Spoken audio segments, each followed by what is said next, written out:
Hey guys, ILene Vick here for Teaching Adult Coloring with ILene Vick. It is Saturday, September 11th at 7 p.m. Central Standard Time, and I am live.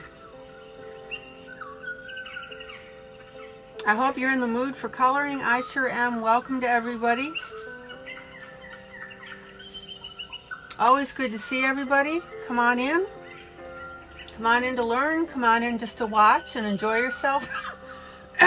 Excuse me.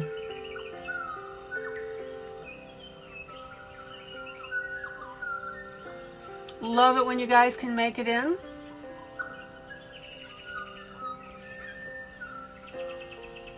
And welcome to my Facebook lurkers as well.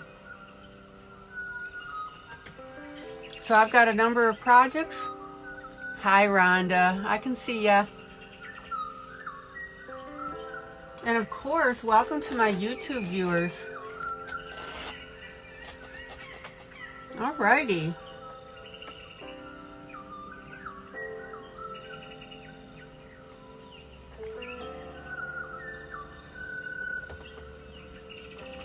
I'm glad we finally got comments straightened around.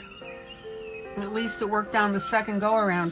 Okay, so I've got a number of projects that I'm doing, and I want to show you something.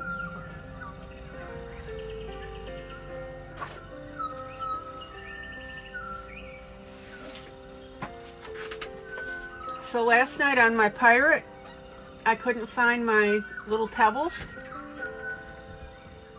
I found my little pebbles. And I attached them to the rock here. Zoom in. Zoom in. So I want you to see those. Zoom in.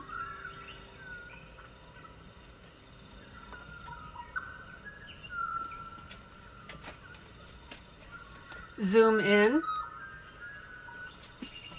And these are the little teeny tiny pebbles that I have. And I really like it. I bought it from Amazon.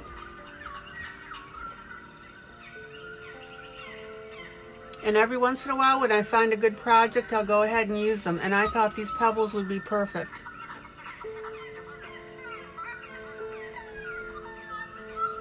So I wanted to show you those. And again, this was the one where I added the twine for the ties on the shirt, which I thought looked really cool. And I've got the two of them dangling down here, and then of course I've got the little teeny tiny seashells in her hair. So yeah, everything's nice and firm on here. Zoom out. Zoom out. So I wanted to show you guys those pebbles. I thought that this would be perfect down the rocks. And again, I want you to notice I didn't put a lot on here.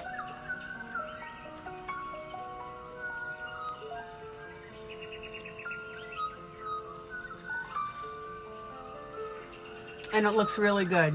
All right, so let me tuck that away.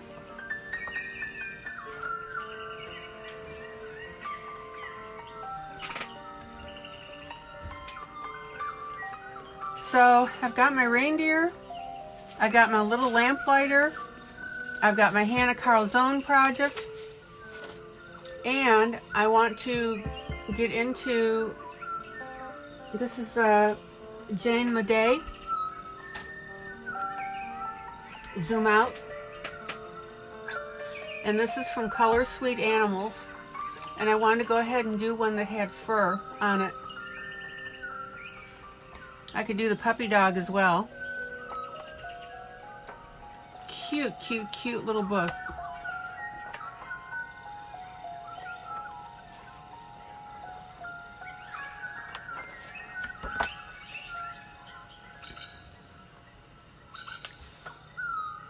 So I'm going to work on these rabbits. I just thought that would be a little change. I know it's an Easter picture, but we still got the fur. Now, if you want me to though, I could go ahead and work on the puppy dog hanging on the basket, which I think is ridiculously cute. Hold on, let me find that.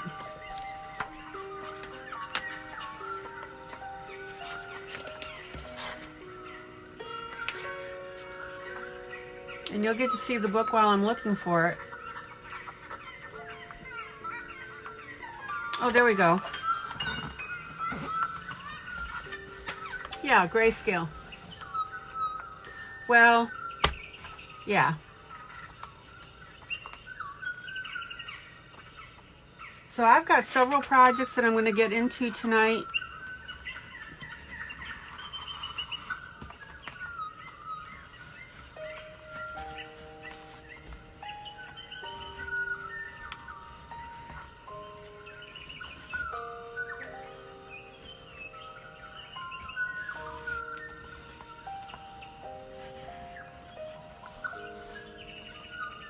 So do you guys want me to do the puppy dog, or do you want me to work on the rabbits? This is the rabbit one that I'm thinking of doing.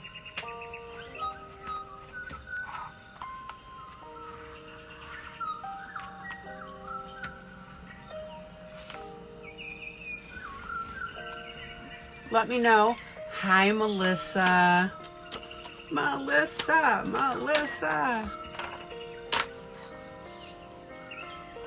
Hi, Terry.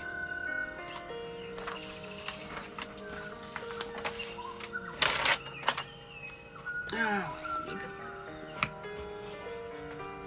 this cut. So Terry's voting for the puppy.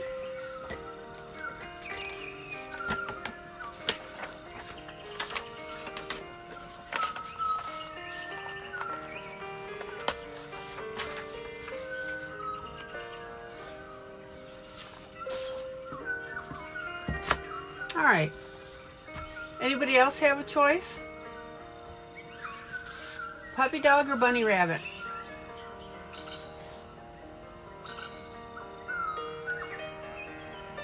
Da, da, da. Rita says puppy.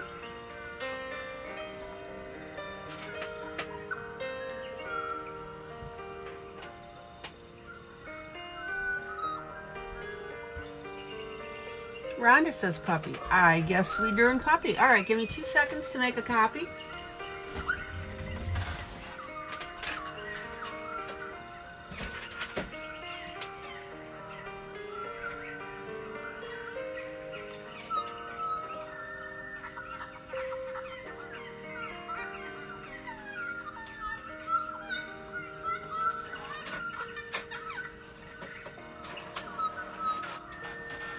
I'll be right with you on that.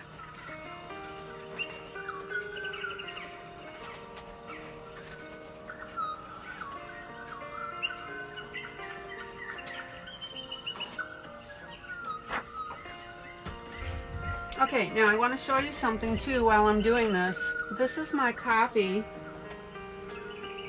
I don't know how good your printers are, but I've got a very decent one.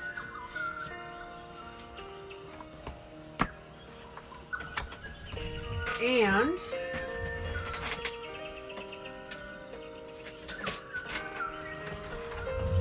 this is, hi Ashley, this is the original. So I'm pretty happy with the two, and if anything,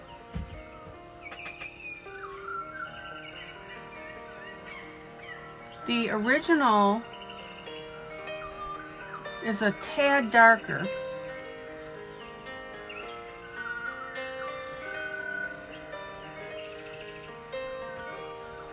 But that's okay, because I don't mind it, and I know that you guys don't mind. Okay. Now, this book was given to us from Angela Campbell.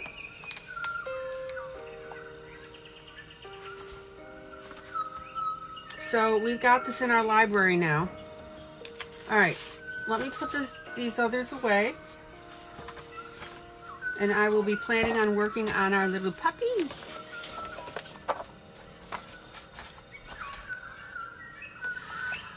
No, this is not considered a dark grayscale. This would, I would say, be a medium. There are some pretty dark ones, I'll tell you.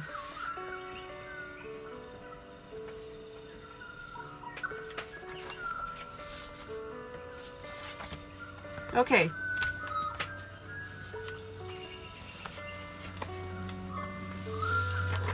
So I'm finishing up this little guy. Zoom out.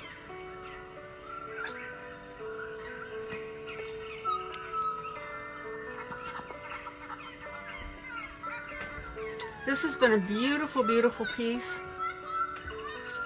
And this is from the Fine Art Grayscale too. And I can't recommend this book enough. It's a beautiful book. I won't be long on this.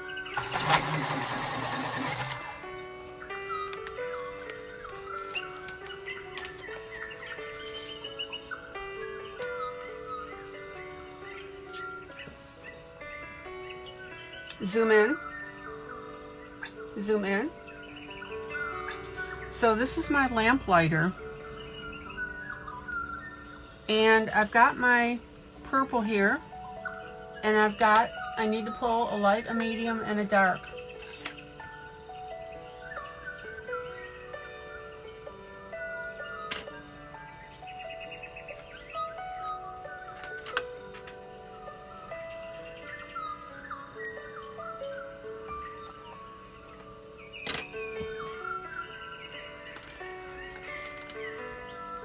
Now, just because you've pulled these doesn't necessarily mean that you're going to use them all.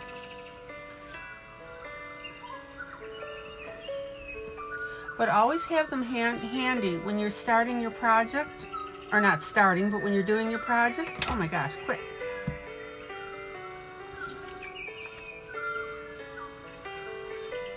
Zoom in. So I'm going to go ahead and start with my dark. We've talked before about this on Grayscale.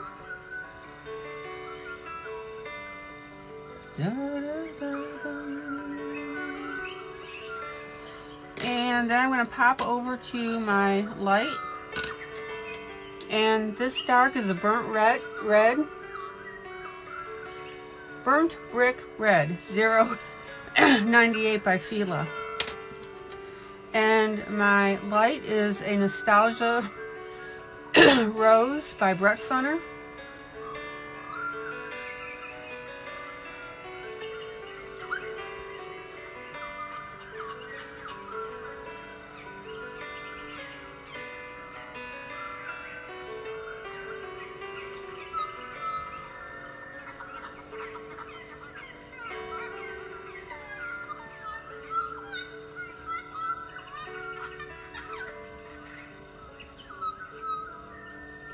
And then I'm going to pop over now to my medium.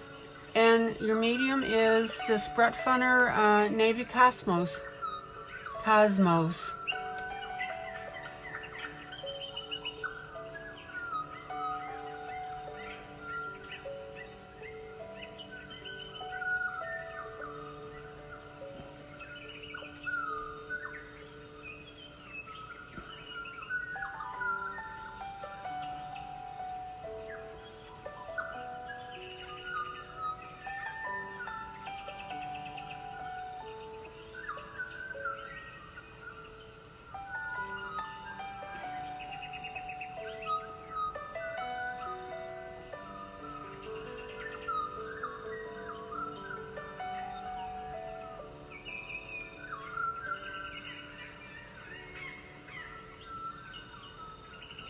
Okay, and then what I'm going to do is I'm going to take my Faber-Castell Ivory,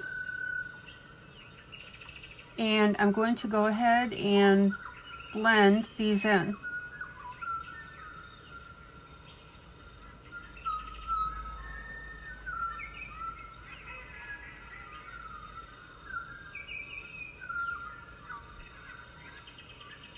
And remember guys, you want your colors as smooth as possible. Rhonda, when you were coloring that page for your granddaughter, you hadn't blended in your sink. Blending has absolutely got to be second nature.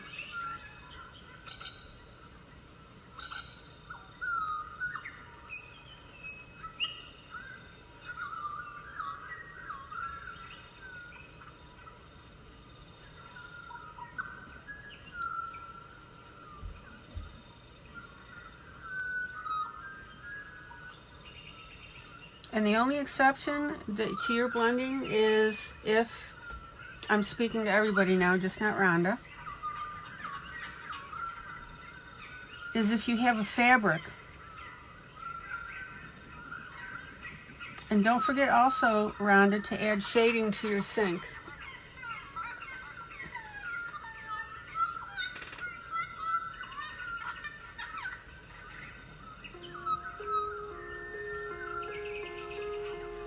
Zoom in.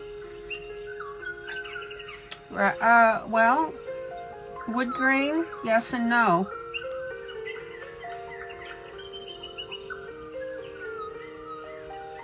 You got to remember that the blending is to get rid of any popcorn effect. Okay, and my brush went where? AOL. Okay.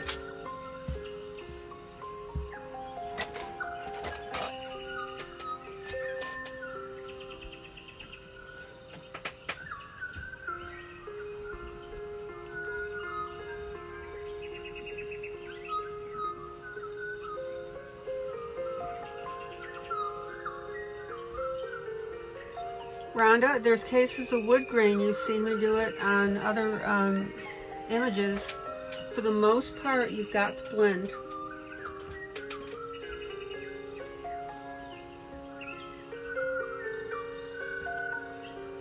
Okay. Now, I'm going to roll over to that house.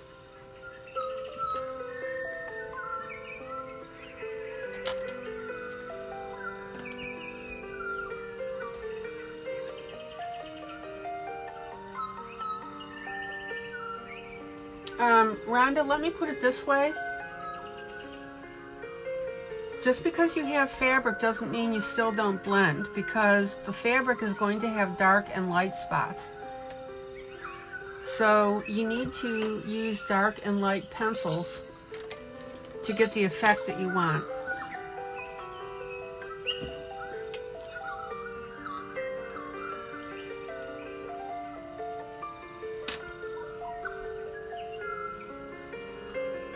Excuse my arm. There's going to be very few times when you don't blend. I'm sorry, I don't mean to keep moving around on you.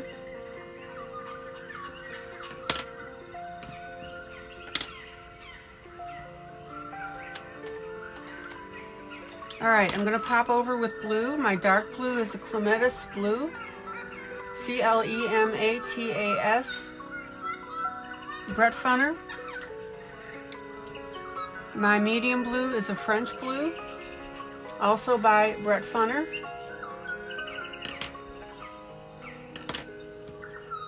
Oh, and my light blue is a sky blue, also by Brett Funner. So that's all out of the 520 set. All right.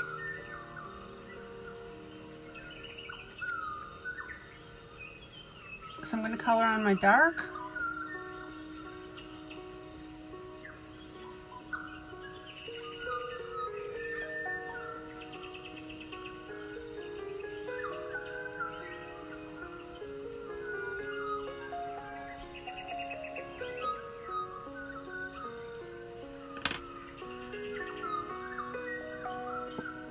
And then I'm going to come in with my light.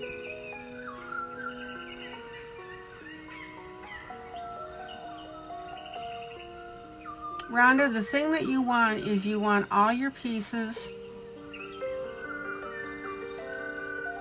to look smooth.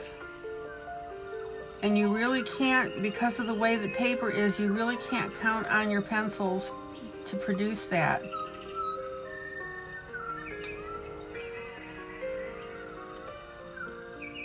Okay, there's my dark and my light, and now I'm going to come in with my medium.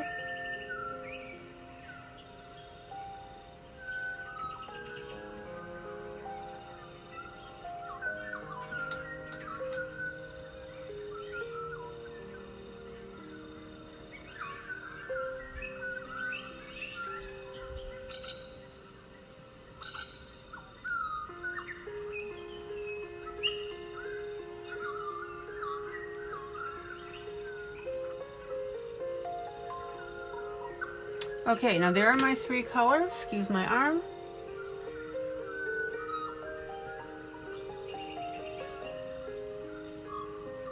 And then I'm going to smooth this out now with my ivory.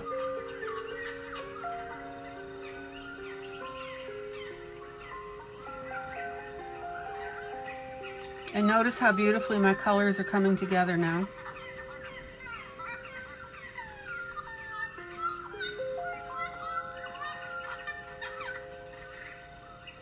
Rhonda, I would say that one way or the other, I blend probably about 95 to 98% of the time on everything that I do. And that blending can be with my blender pencil, that blending can be with my ivory pencil, it can be with my finger.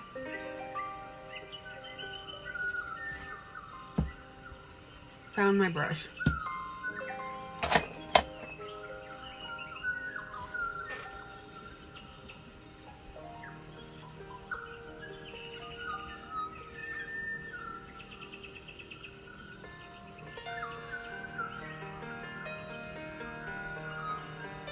And look how beautifully now that ivory is blending in my building.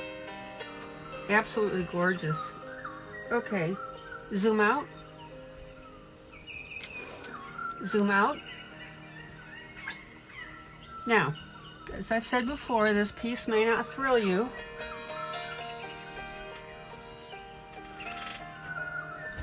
But I want you to look at the techniques.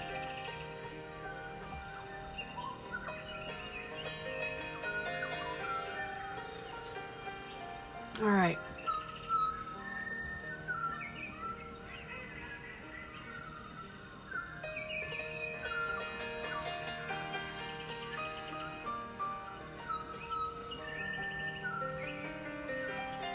Now, notice when I did this blue, I kept it away from, I've got this building here right next to his pants, but I didn't want to do a blue next to the pants, so I did it on the far end here.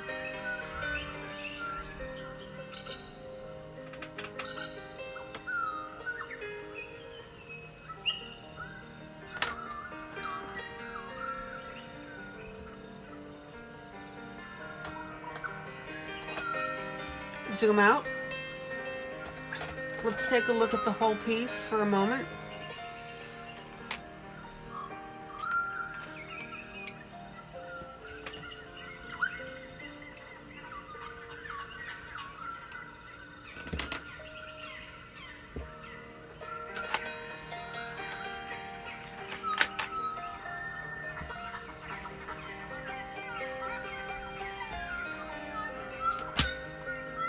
All right, and I'm just pulling my light and medium and dark greens.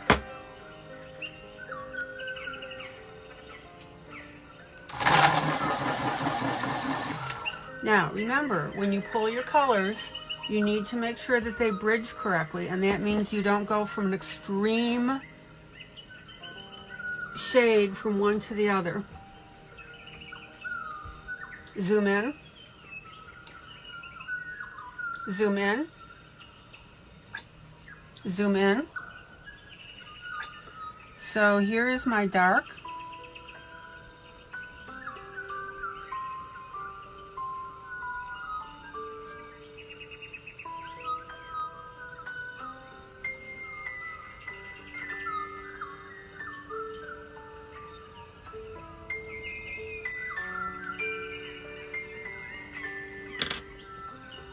Here is my light.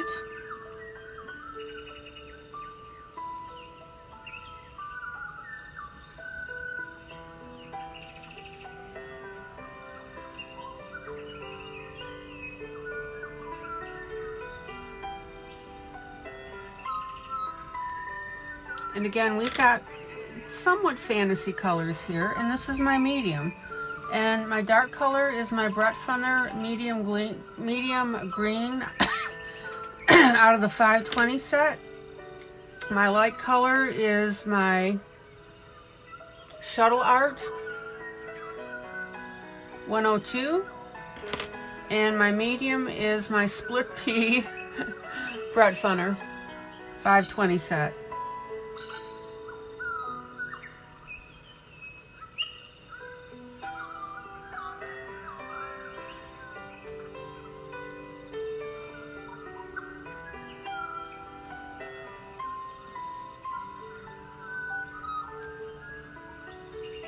Rhonda, if you go back to my colorings on the duck pond, you'll see that I blended quite a bit.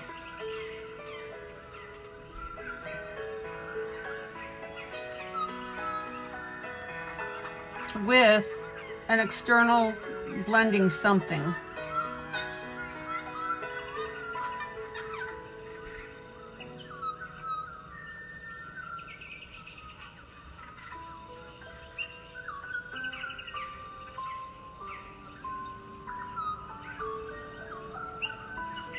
Okay, and now I'm going to go ahead and use my ivory.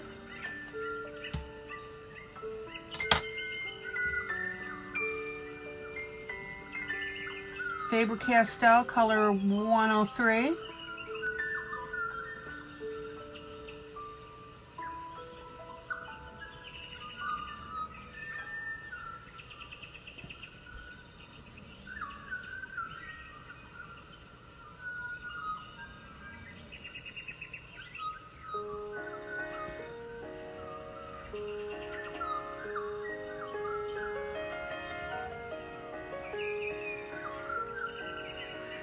Zoom out, zoom out.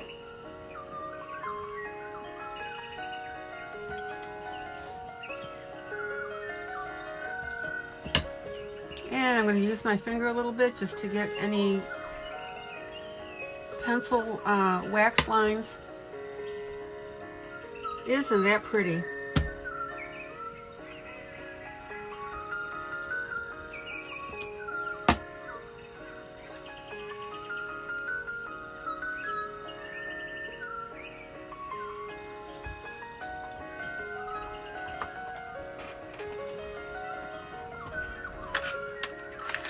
Okay.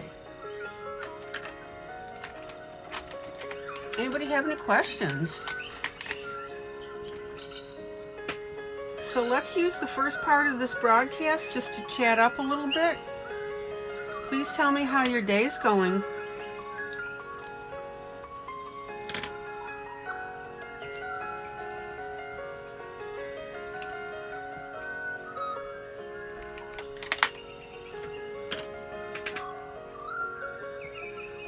It's a somber day, but hey.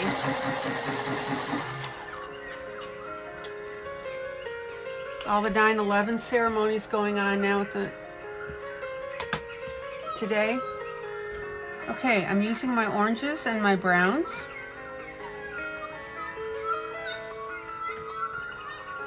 And this is my butterscotch Brett Funner out of my 520 set.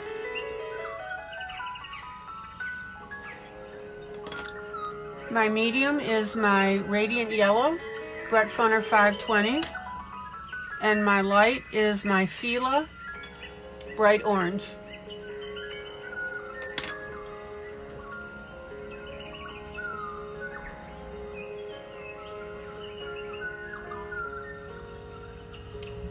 Zoom in.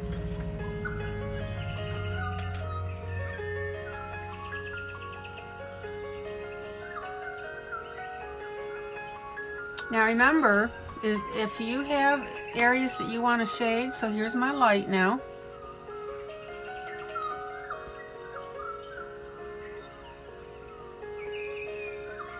That are not indicated in your light, medium, or dark spectrum, that's fine as well.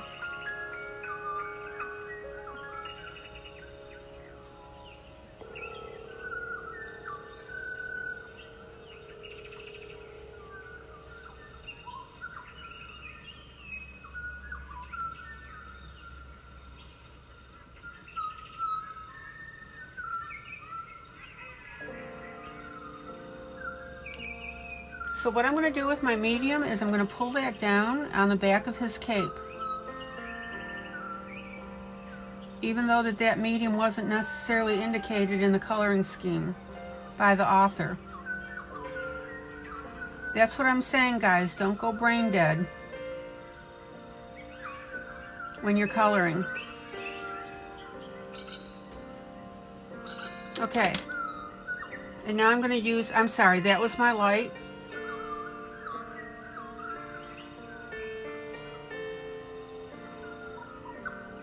Now I'm going to use my medium.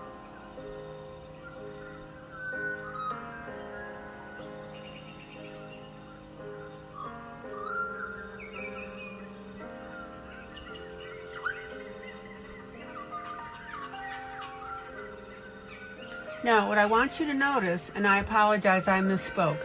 What I want you to notice is I'm using my medium color on the inside, and I'm using my lighter colors around the outside here. Perfectly okay. Gives a slightly different effect.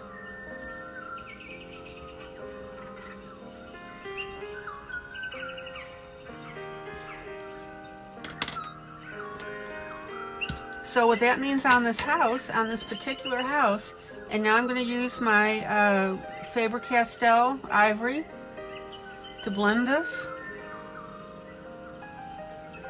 Ivory is a neutral color. It only lightens the pencil just a little bit.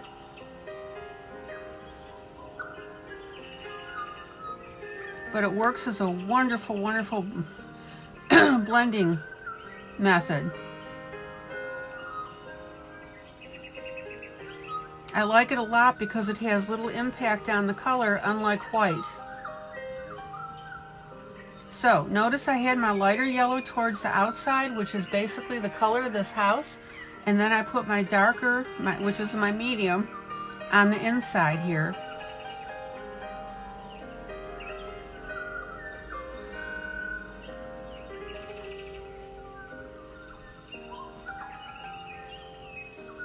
Oh, how pretty this whole thing's turning out. Zoom out. So don't blindly follow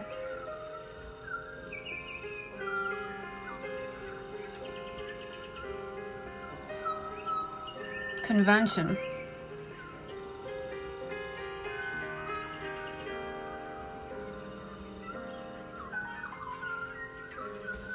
Terry, how is your husband doing? All right, zoom out. Zoom out. Excuse me while I roll this backwards.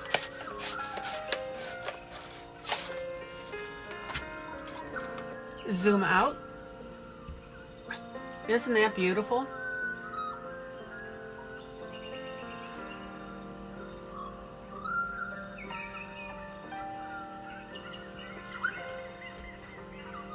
Alright, so now I'm going to go ahead and finish up this last building. I'd already gone ahead and did my lighting. So Jennifer says, my go-to is also the Prismacolor blender. Do you like that as well, or tend to stick with the Faber-Castell? I use everything, Jennifer.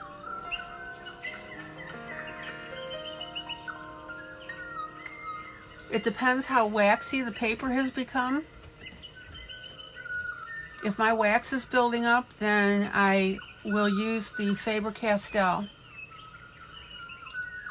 And I don't mean to sound uncommitted here or wishy-washy. It depends on the look that I want.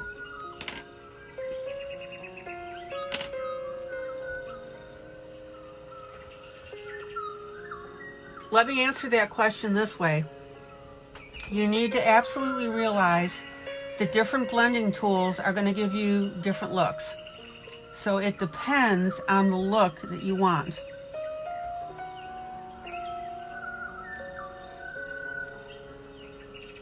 I just got I don't want to see you guys do mechanical coloring, mean, oh, blend, I gotta blend this, oh, I have to use my Prismacolor. No, you've seen me use my finger, you've seen me use the blender pencil, and you've seen me use the Faber-Castell.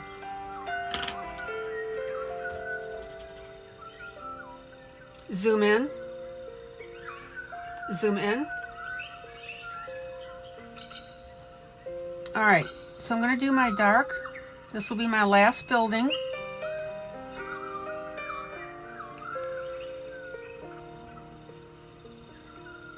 That's why I'm saying, guys, it is absolutely critical that you don't color like robots, saying, oh, I have to blend, you know, I have to do this or that, so therefore I have to accomplish that by doing such and such. So there's my dark, which is my Cool Bank dark coffee.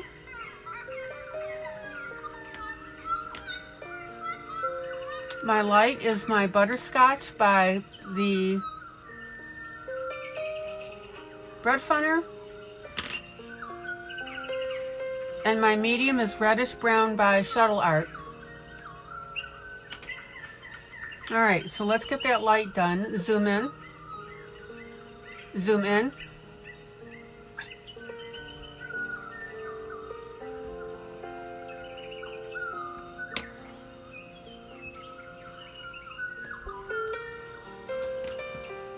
Alright, so I've got my light areas here.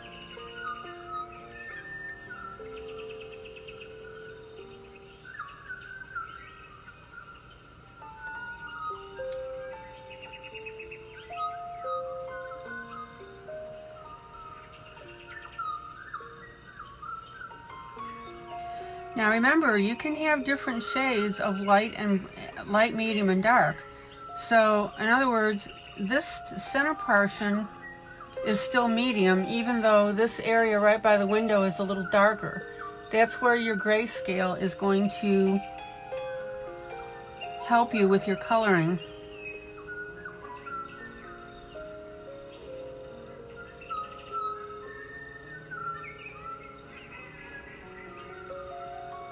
So I'm designating all of this medium, even though I have a slightly darker area here, which is still medium.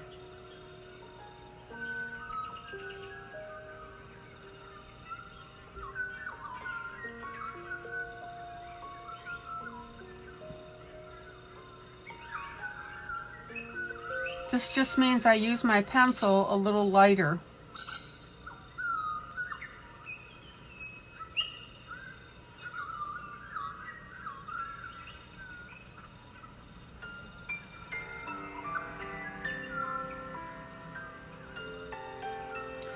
And Jennifer, this is what I was saying. This is why when you're first coloring and you're not sure, it's okay for you guys to follow me step by step by step.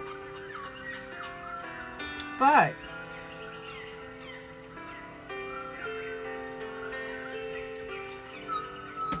when you start getting your coloring chops going, you need to start discerning what effect you're trying to make.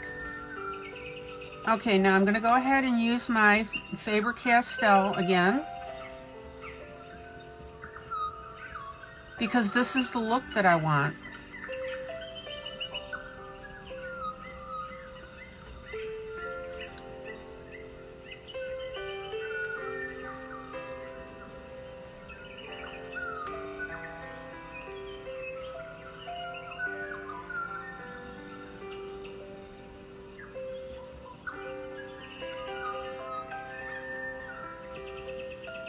And I've also told you that you need to develop a touch with your blender pencil, your Faber-Castell, excuse me, your Prismacolor blender pencil.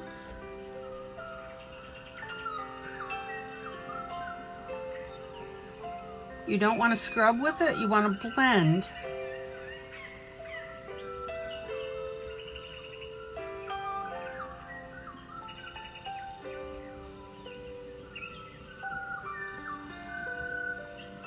Okay.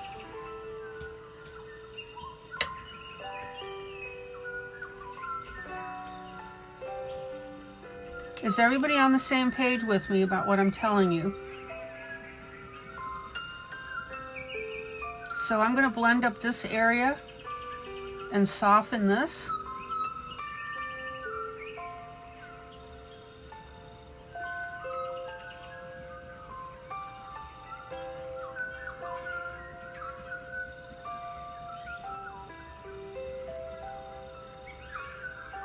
And you can see, oh, I love the Prismacolor blender.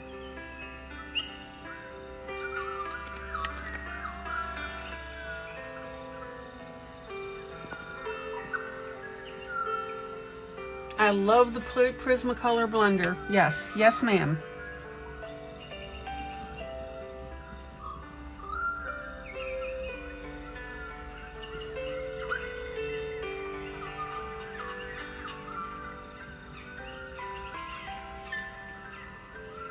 Okay, so I'm going through now and I'm softening. Hi, Ash.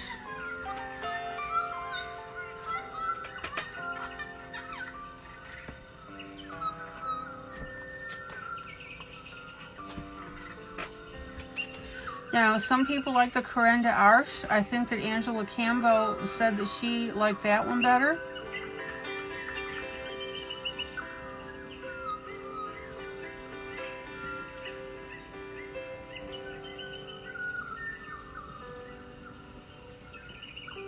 Okay, nice soft look now. Smooth, I should say, not soft, because buildings aren't really soft.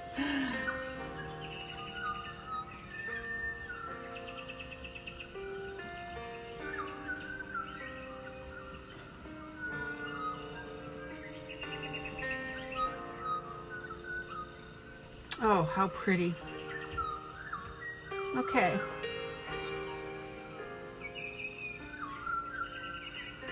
Now, I'm going to go back through. Do you see how my street is a little rough?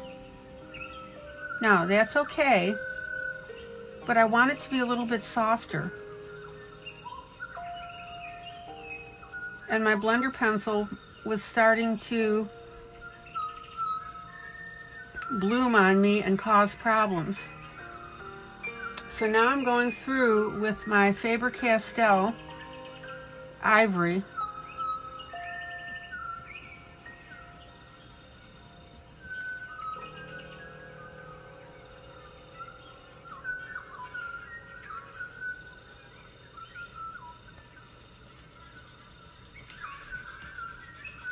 Now the bumpiness looks okay, and we talked about that. The effect looks good, but I want that smoother effect, and I'll tell you why. I made puddles for you on this street, and that indicates that we've had a nice soft rain.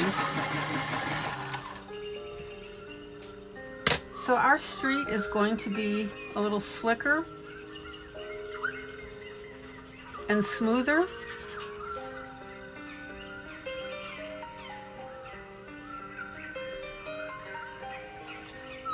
Hi, Amy.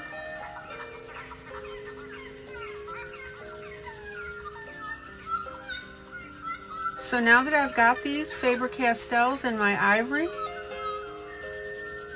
this is perfect for this.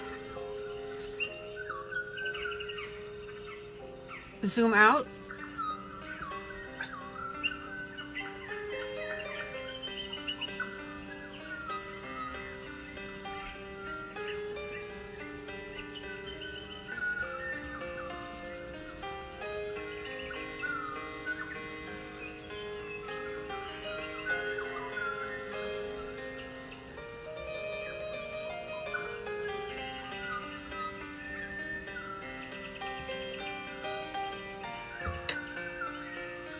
Okay, look at the difference between here and here. Night and day, guys.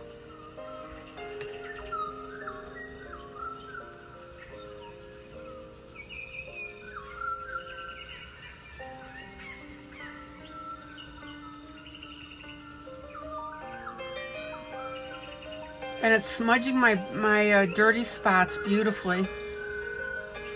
See that? Now, I'll work as close to the edge as possible, but I'm going to have to go up and down a little bit.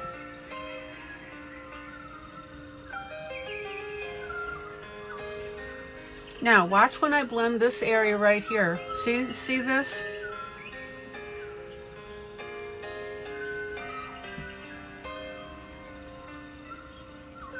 There you go. Look at the difference.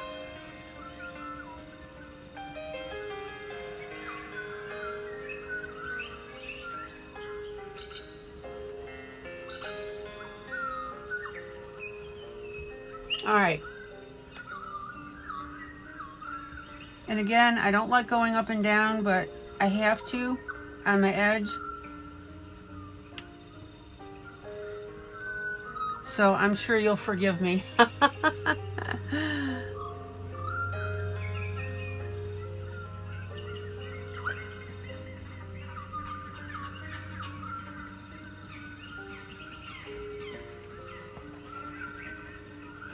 Okay, I'm gonna leave the cat alone. I'm happy with that.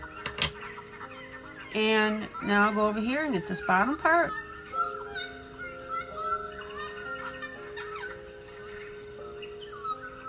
And we'll get the area in between here.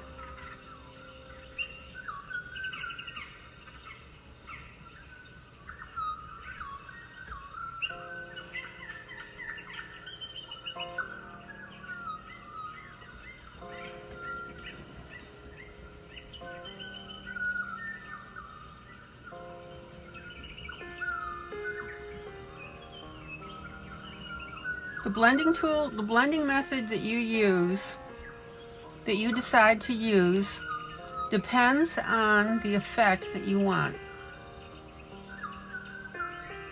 All right.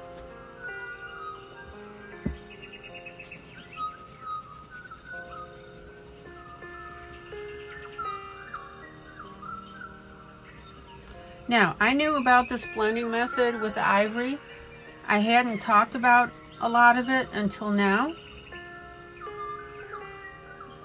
But before I put anything on air at all, you know that I'm going to test it out.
Oh, how beautiful, guys. Zoom out. Zoom out. Look at this.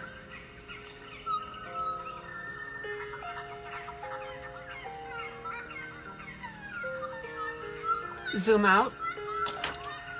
What do you think? Night and day difference, guys. I gotta, hold on, I gotta roll this backwards.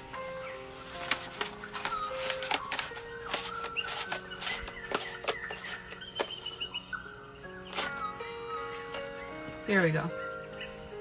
Zoom in. Questions, comments. Love it, love it, love it. I'm even just going to go over his shoes just a little bit.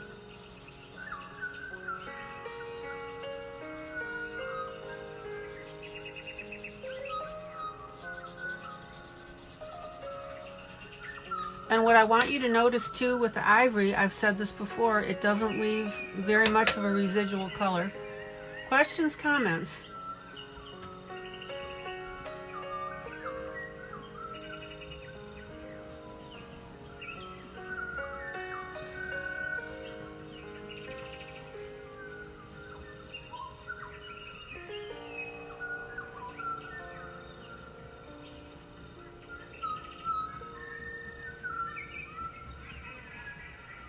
Okay, and I wanted to show you this. So I am like 99% done. The only thing that I'm going to do is the pole. I'm not going to do that on camera. Zoom out. Zoom out. Zoom out.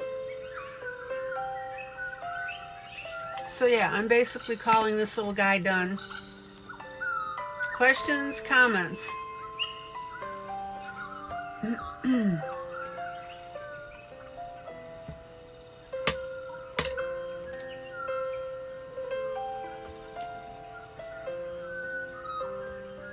Now, one thing you can do, I made this yellow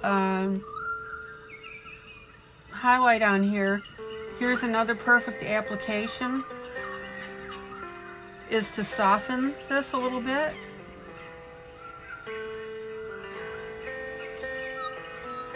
With the ivory.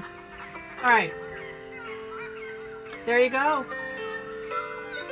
98.9% done.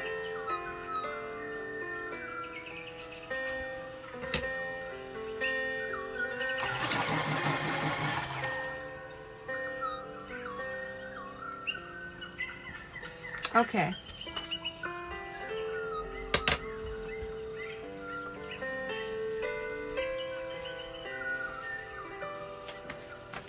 Next coloring.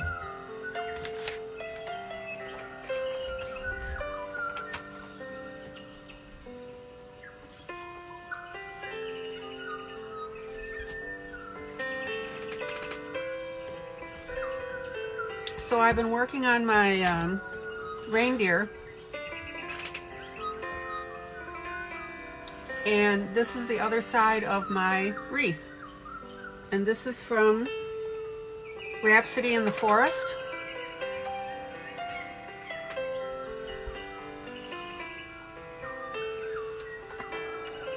So I wanted to show you a couple things on here, and then I just may flip this over and do Rhapsody a little bit, and then I'll get into my Jane Madej.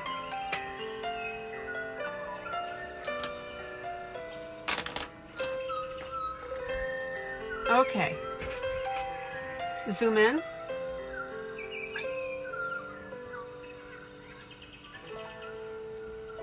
So I've been working on the outside of this. I'm calling this my ugly sweater piece.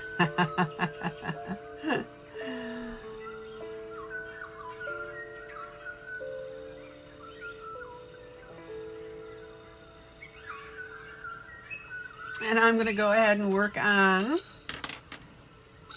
my bell here. How cute is this?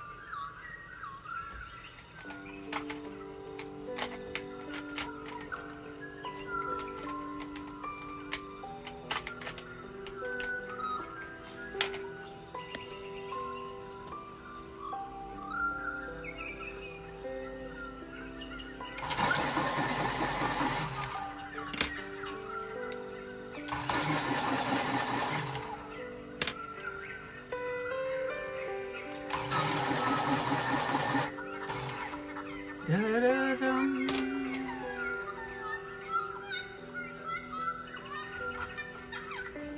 Sounds like that goose is laughing, doesn't it?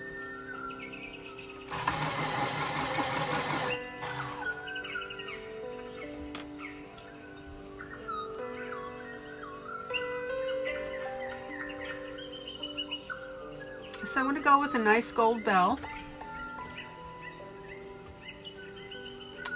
I may go with red on this double bell, we'll see.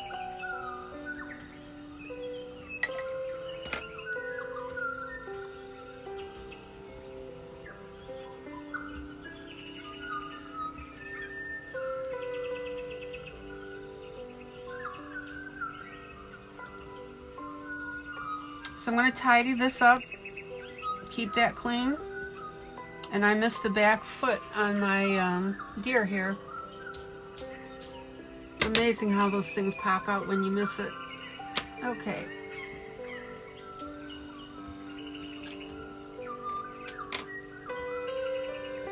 So I'm going to start with my shuttle art reddish brown. And we'll go ahead, zoom in, zoom in, zoom in.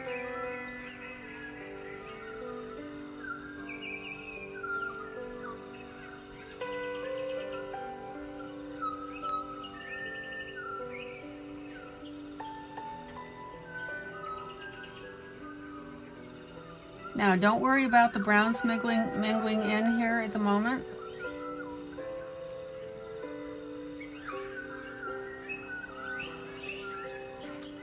Let me do something real quick here.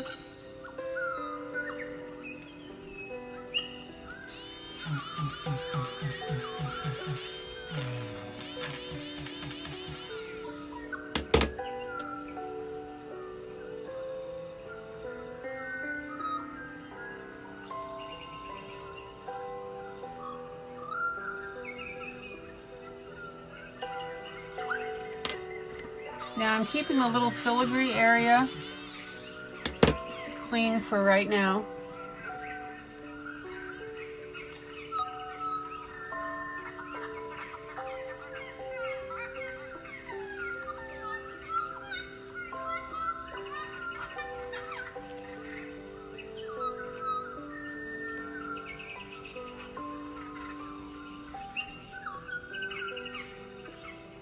And again, this is my medium brown.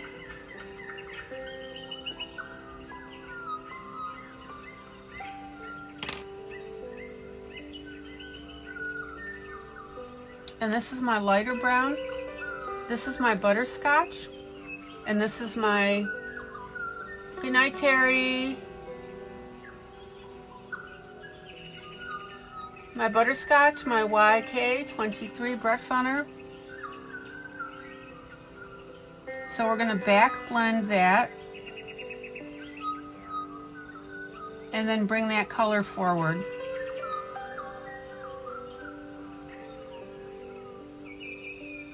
And you can start to see how beautiful that is. Isn't that pretty?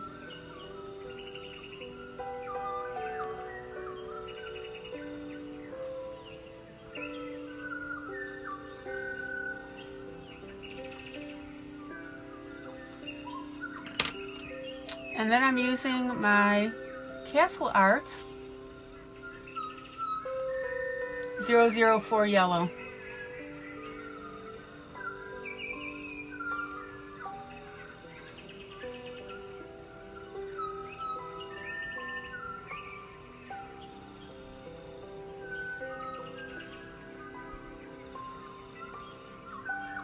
Isn't that lovely?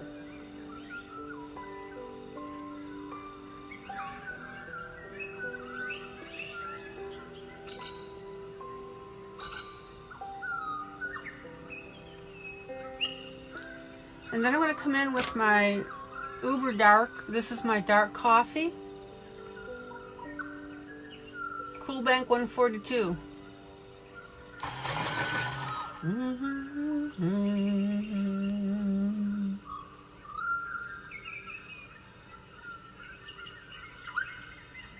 And right along that edge is where I'm going to use that color.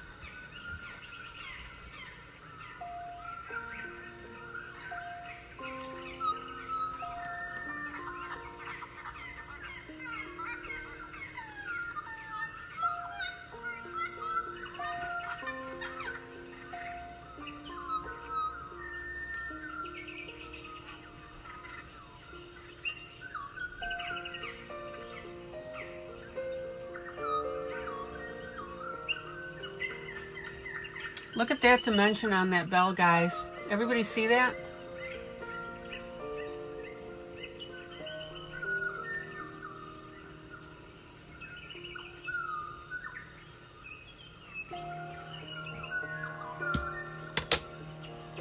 How pretty is that?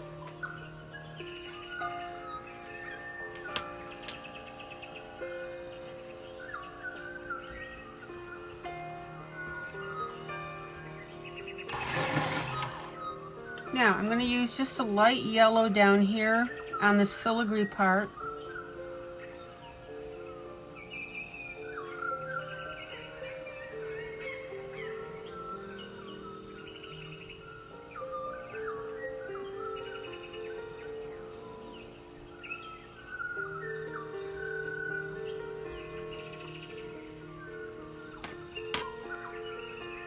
Zoom in.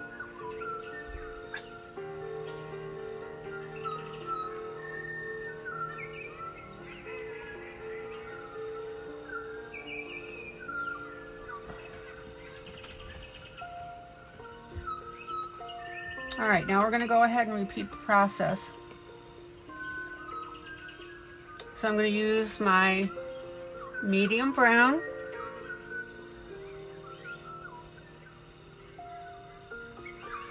on my edges.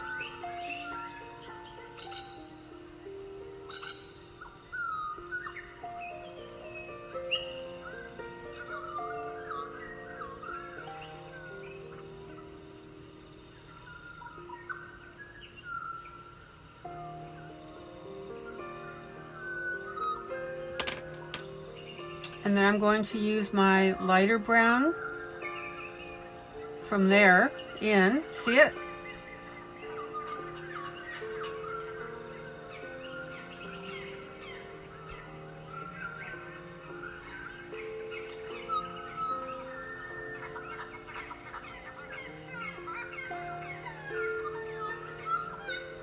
And then, this is what makes it. I'm going to use my yellow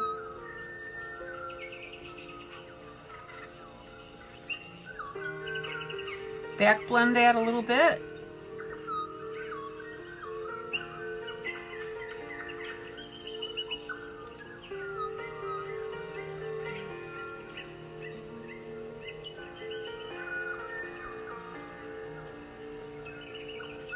And I'm using a close-up view so you guys can see this.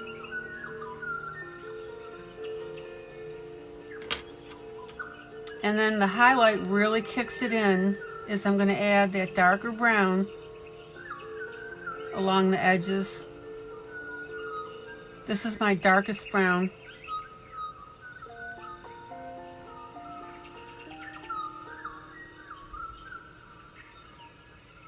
And that really kicks it off.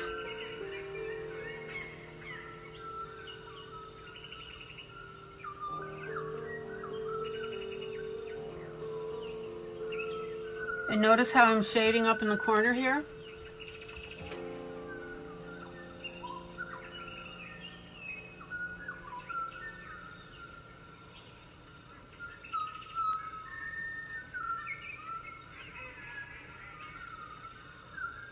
Pretty, pretty, pretty. And then if you want, you can come back with your yellow just a little bit and kick that up a little tad. All right, brush. Beautiful bell. Love it.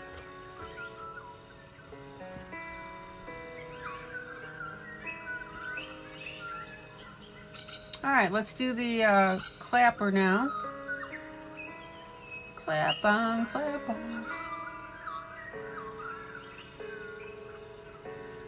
Now this is a little dicier to do because we've got a teeny tiny area.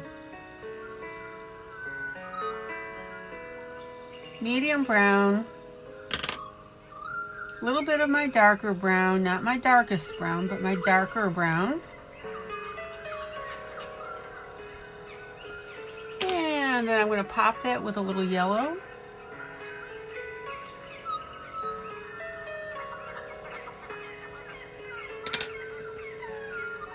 Brush it.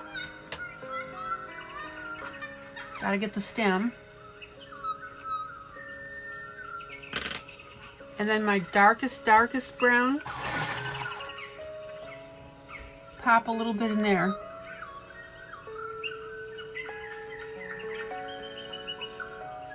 On the outside edge.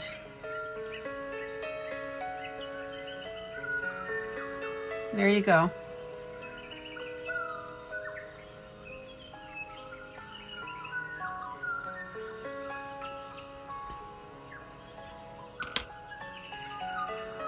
And then I'm going to use my medium brown and I'm just going to color up my little filigrees here.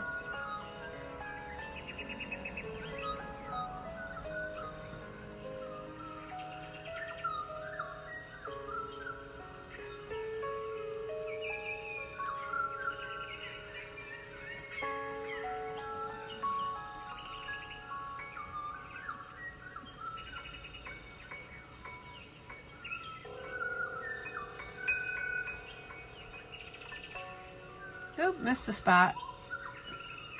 Did I get it? No. Right there.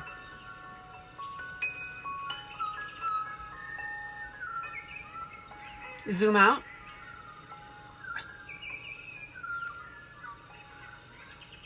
Zoom out. And while I'm here, I'm going to go ahead and get that last little footy here that I missed. Medium brown. And then get a little bit of my darker brown here.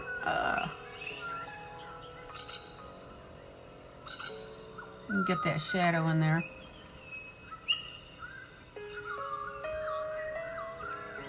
And notice here on this knee how I'm rounding that knee a little bit.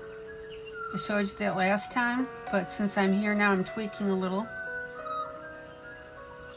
And then that knee is showing up. Okay. Zoom out. Zoom out. And we have ourselves a beautiful bell. Let me grab a little water.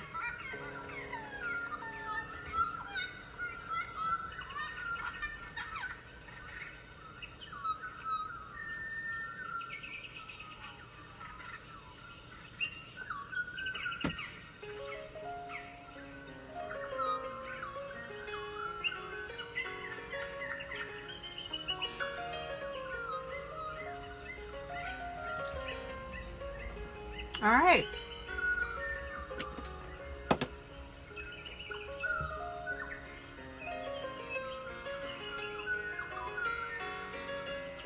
So I want to play around in the background now with these trees a little bit because I wanted to show you this last night.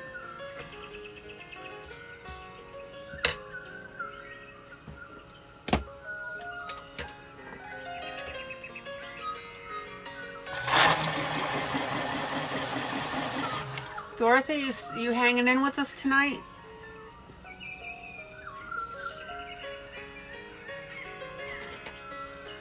Dorothy comes in and stealthily watches us.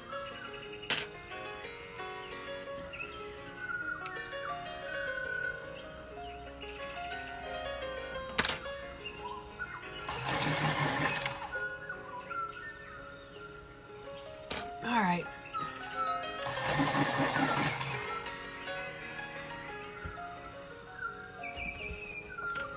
Now, everything in the back, I want this to be more traditional colors.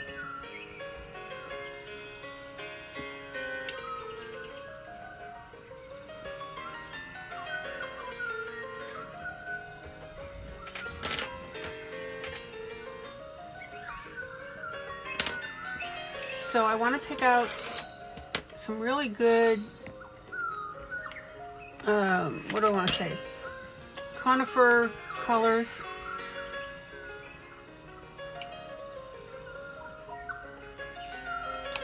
And the colors that I'm going to use are my moss green from Arteza A29, and this is a medium green by Brett Funner. Zoom in.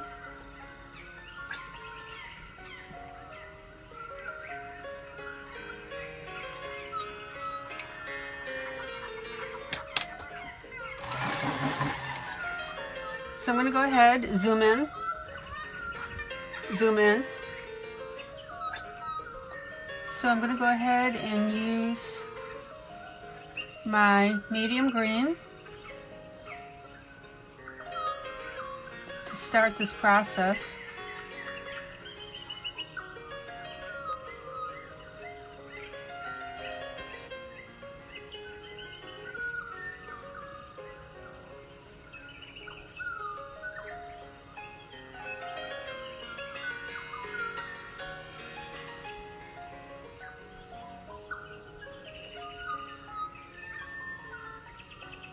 And then I'm going to come in with my Arteza moss green.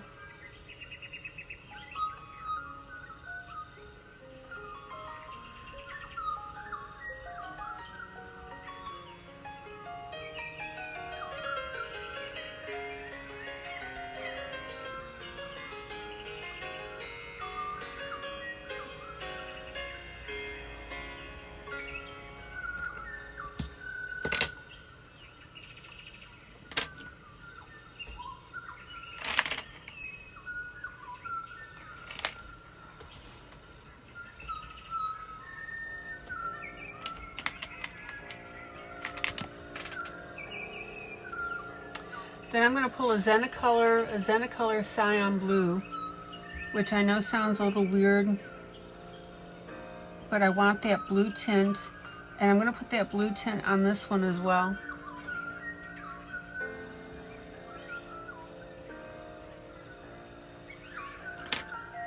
And then back with my medium green.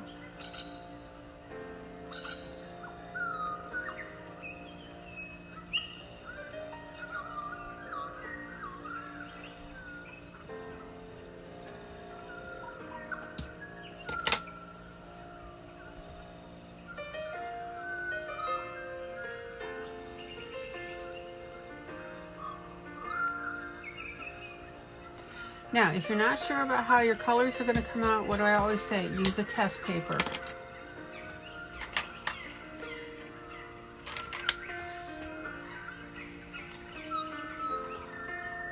Let's see what we got here.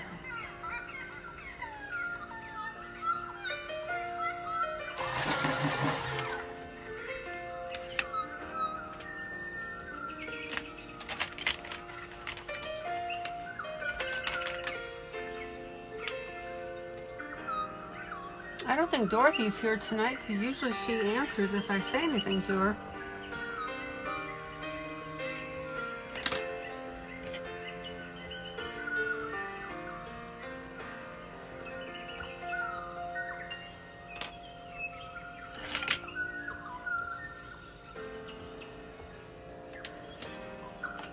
All right.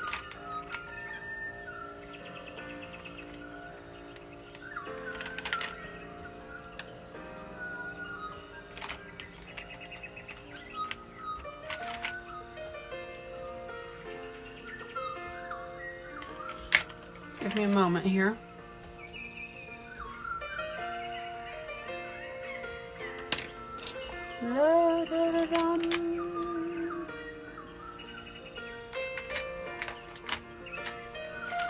Too many greens to pick from.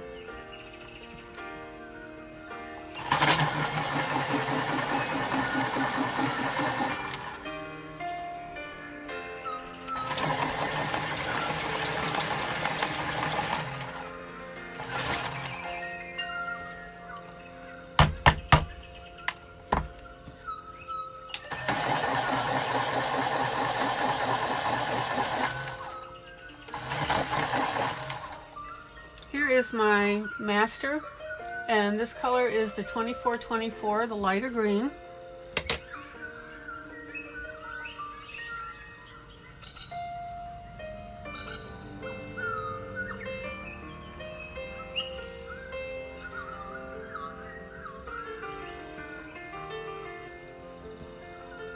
Ah.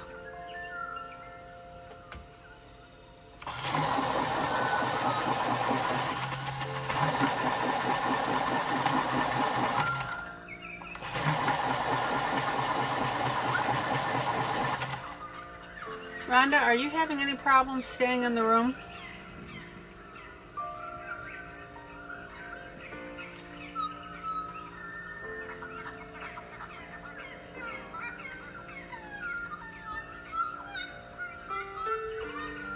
I have a feeling I'm going to get booted out. Not at all. Okay.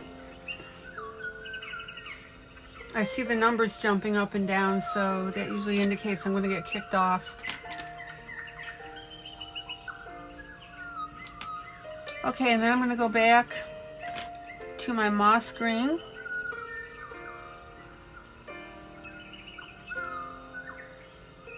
And the point is on these trees, guys, is it doesn't matter. Yeah, you're okay, Ashley, here? All right. So you weren't kicked out?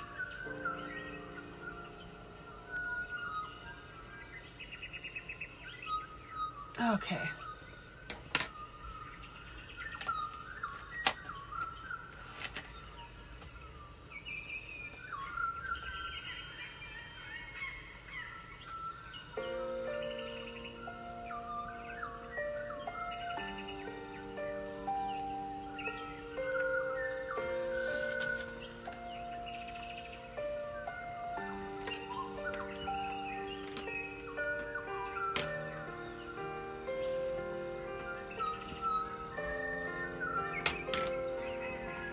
So as I was saying, it doesn't really matter at all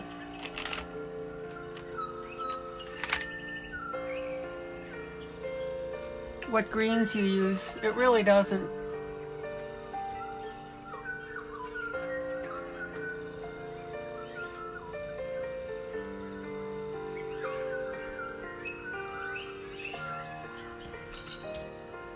This happens to be a Brett Funner Eden green.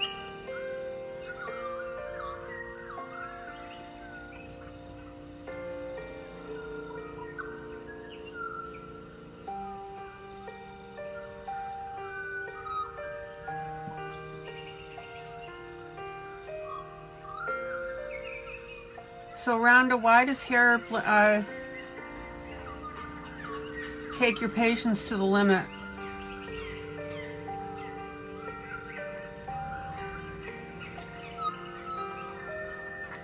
Now, I don't want to get too wild with my greens, so I'm going ahead and being consistent with this one.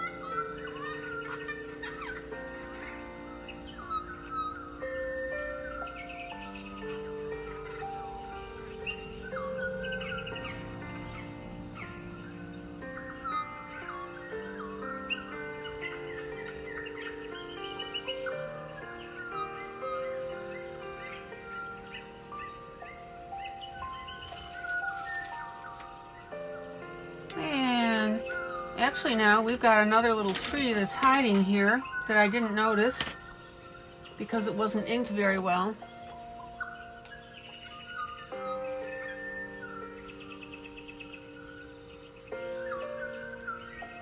So I've got to let that ink dry.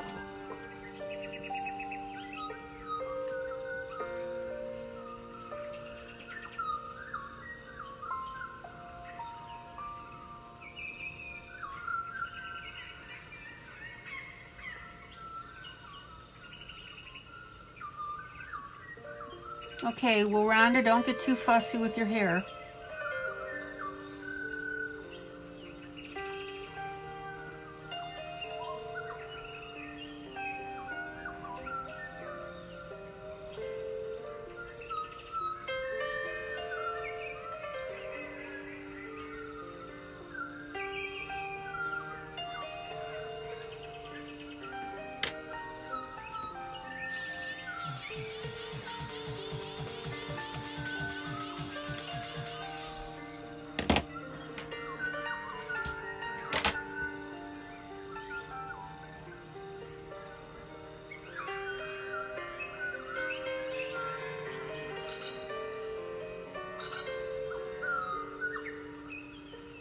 Now, I'm not going to worry about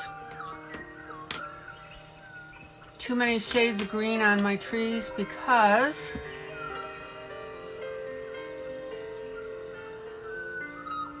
these are smaller, but you can go ahead if you want.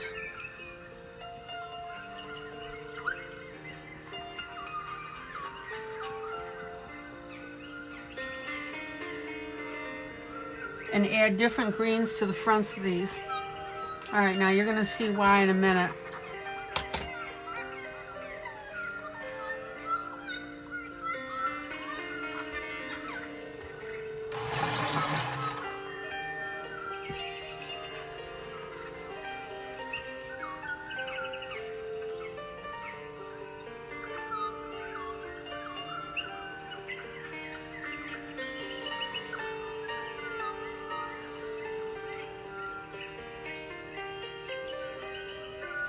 All right.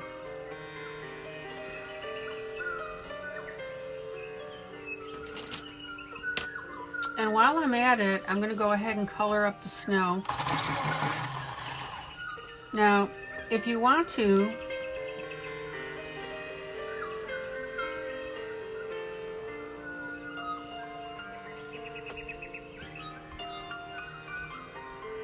and I don't think I'm going to do that.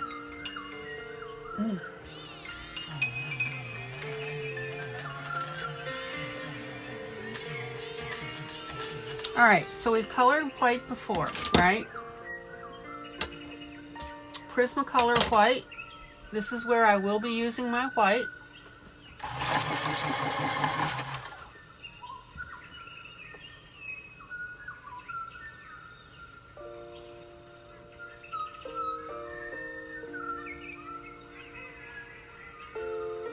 And that's because I want to have my base color.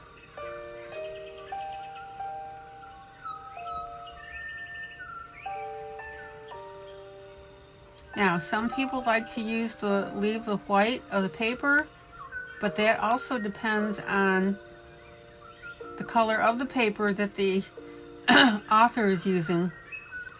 So in this case, I'm just going to go ahead and color up with my white Prismacolor. Ashley is still with us?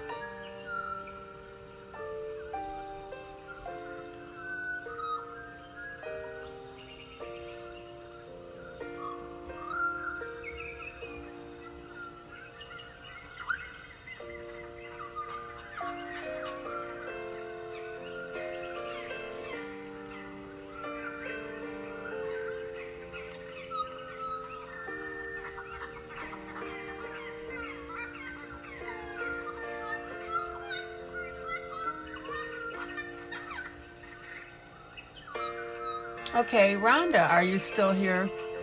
Oh, now it says, all right. Gosh, it just keeps flipping back and forth. I think there's something weird going on with the broadcast tonight. All right.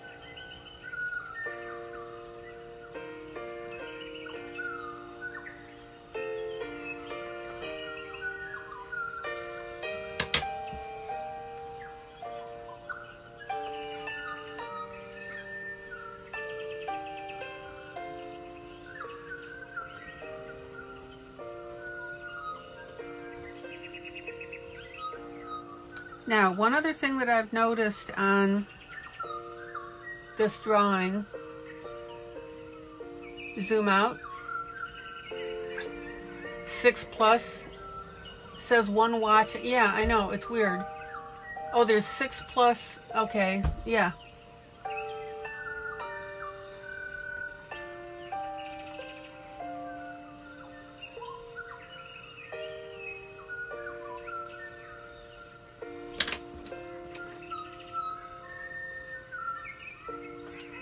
That's all I'm seeing, and I know that that's not right. Plus the lurkers. Da, da, da, da, da. All right, zoom out. I want you to notice something here about this image, is that we've got snow drifts and we've got snow, right? But there's nothing here behind the animals themselves.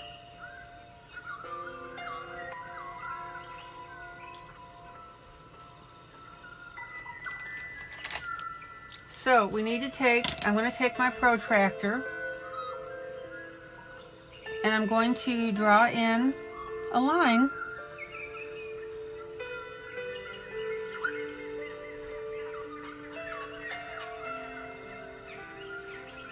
to make it look like we have an area of mountain.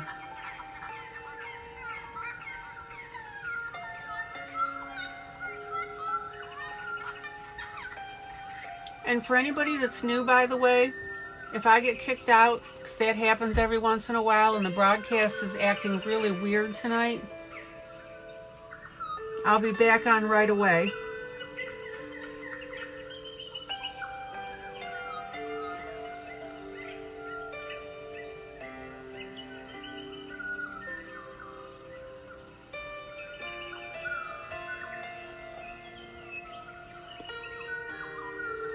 And then I need to go through and I'm going to add some additional snowflakes.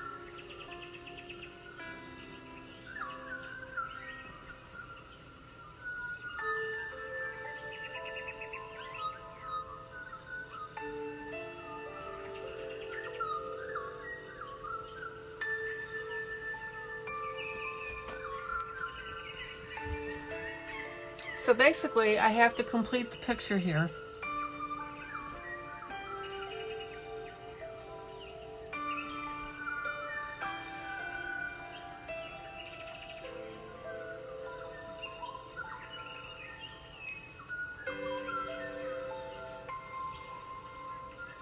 And this is why I don't want you guys to get the woolies about drawing on your images. Zoom in.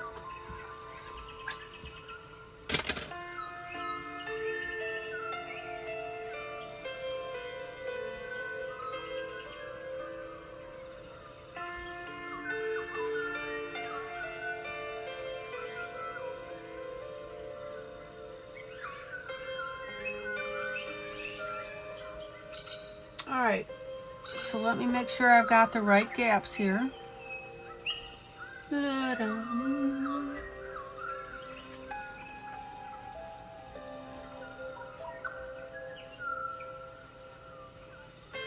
And I think I've got them all.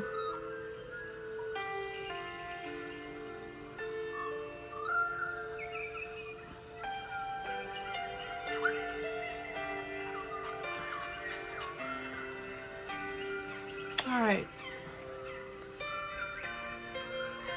Oops.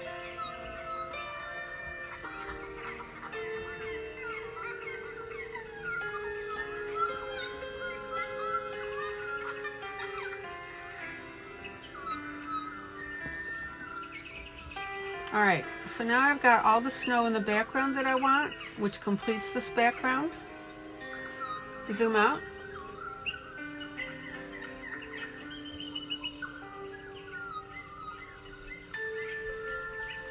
And now what I'm going to go do, anybody remember what I have taught you guys about how to do snow?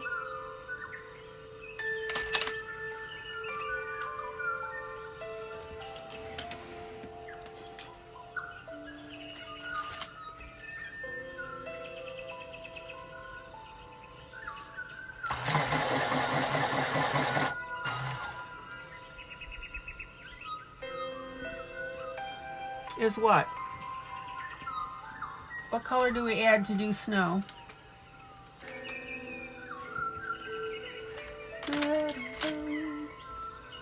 A very, very light shade of blue.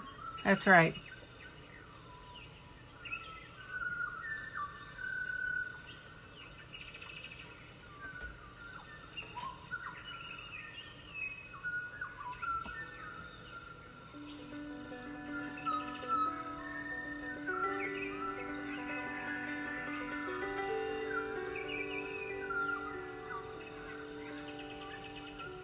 And it's so light that it's barely noticeable. And that's what's cool about it, is because your eye sees the blue, and that blue then makes the white look a lot brighter.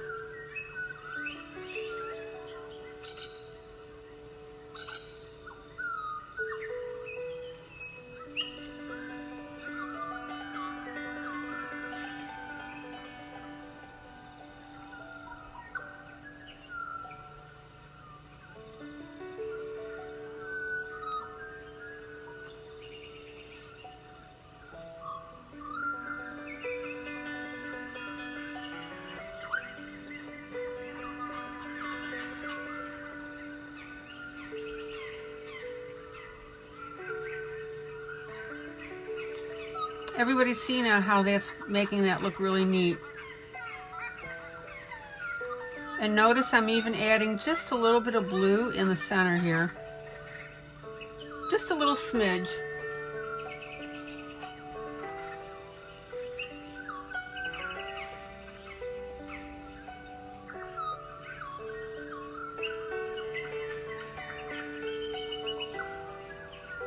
Alright. And then let's not forget our area.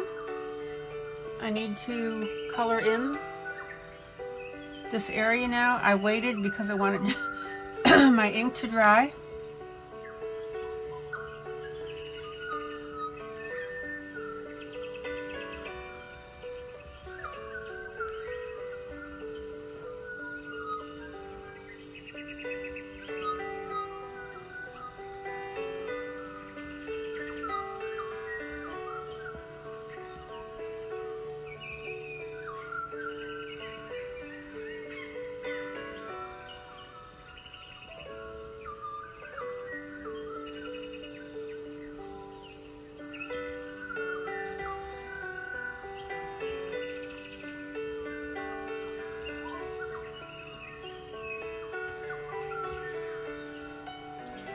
So I'm just going ahead and dropping in my white now behind where I put the lines and added them.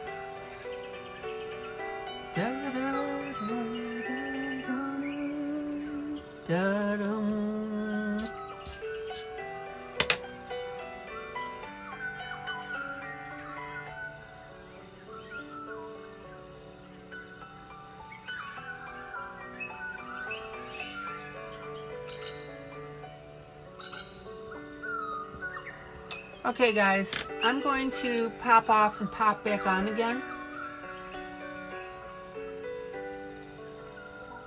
I have a feeling if people are commenting, I'm not seeing it.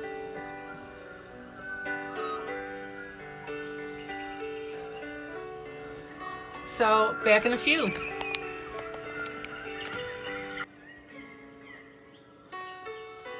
Okay, I'm back. Broadcast problems, come on in. Zoom in. So now what I'm doing is I'm going ahead and I'm tinting with my light blue.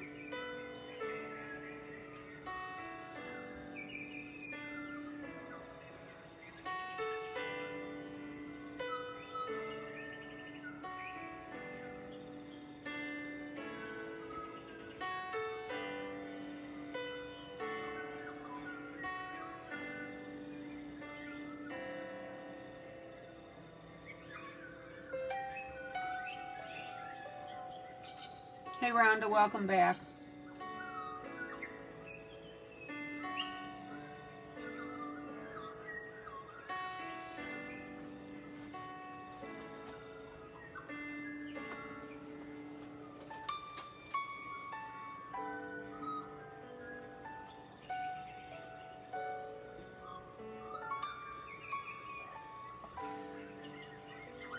So you can see now that I'm adding my lighter blue on my edges.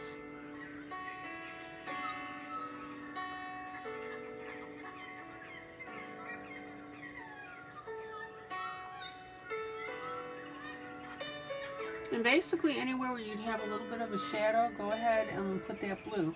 Because think about it. When you put a shadow on snow when you're outside, it looks blue, doesn't it?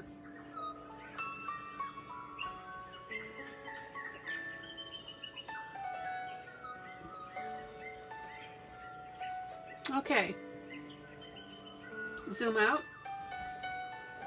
Zoom out.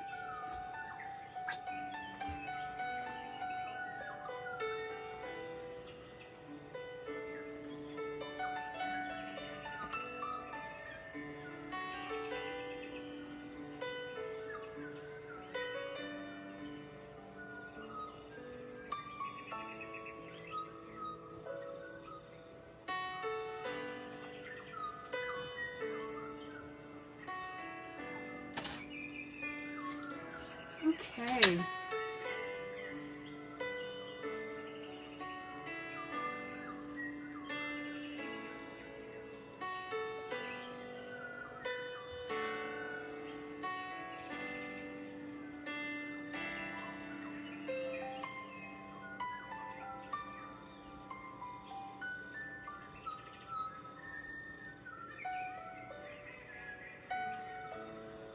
And I really hope you can see how pretty that this is looking. Zoom in. Zoom in.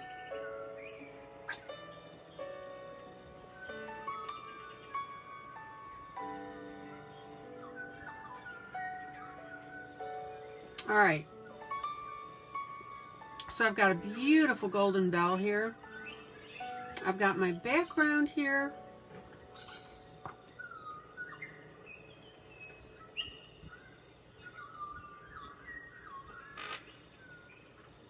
And now what I think I'm going to do, welcome back to everybody who's come back in.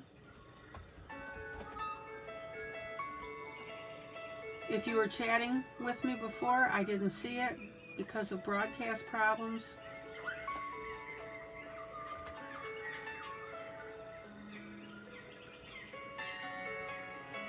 So if you ask questions and I didn't respond, ask me again. Okay, now I'm going to put a little bit of shadow here. All right.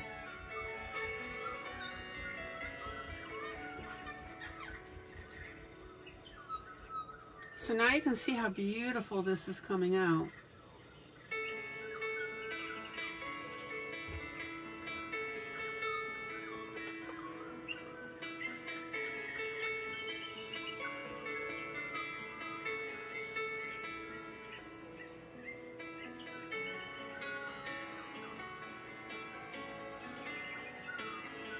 Don't be afraid of your light blue on the white for your snow, guys. Okay.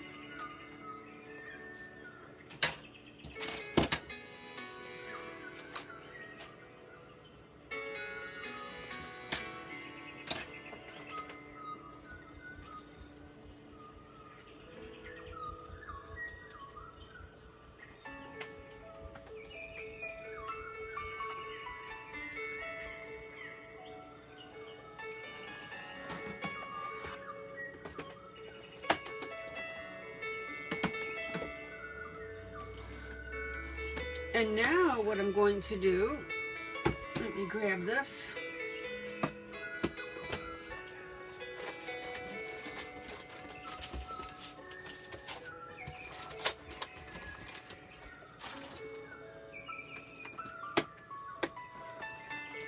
Is we're going to play Christmas tree.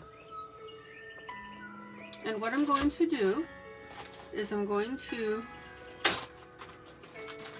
use my rhinestones,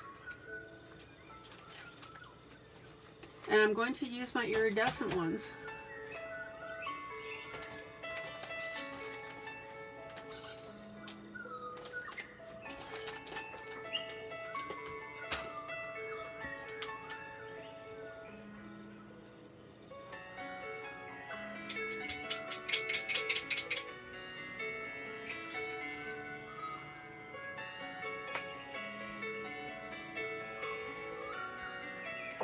And I think you can see where I'm going with this, I hope.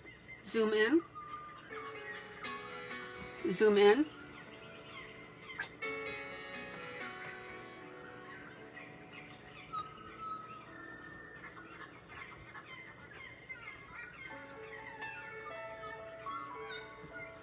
And what I'm going to do on what are these snowflakes, all right?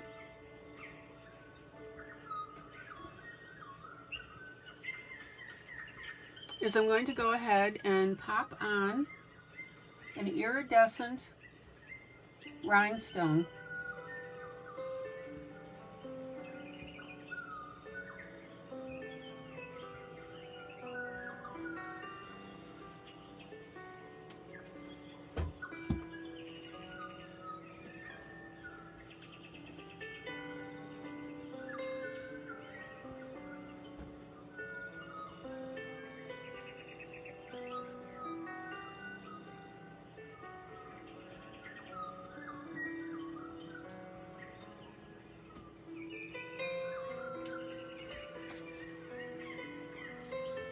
Now don't worry about any spillage on the outside here.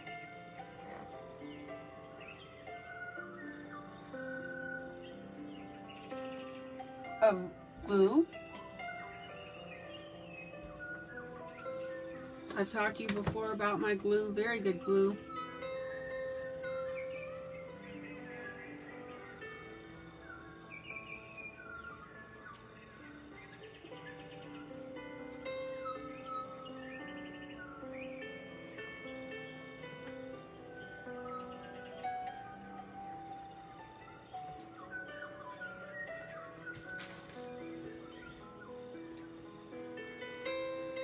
And look how beautiful that's turning out.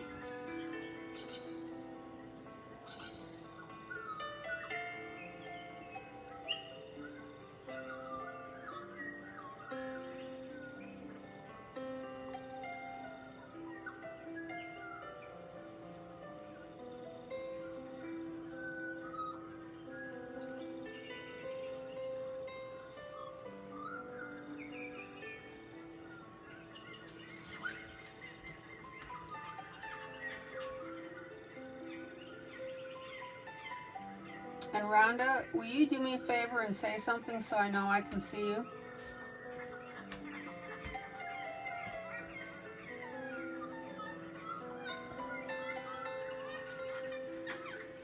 Oh, never mind. I see you. I see you.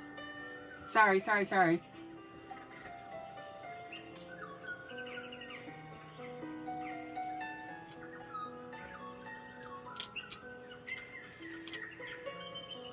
Something, ILene.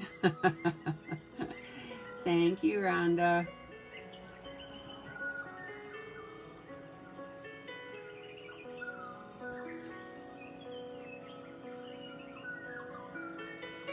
So these iridescents now are absolutely gorgeous for this snow.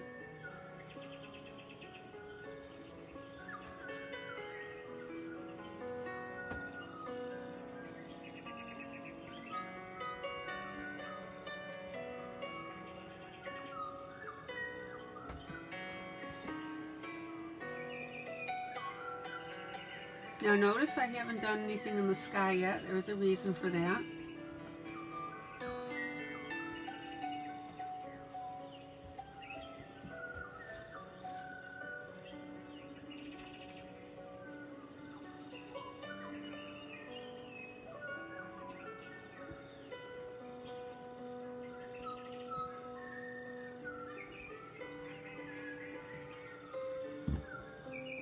Da, da, da, da.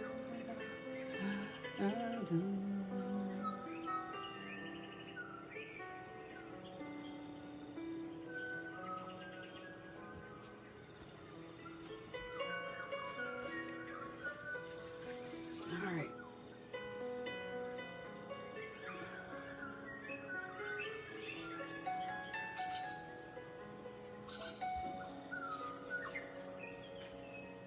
Oh, how pretty this is turning out.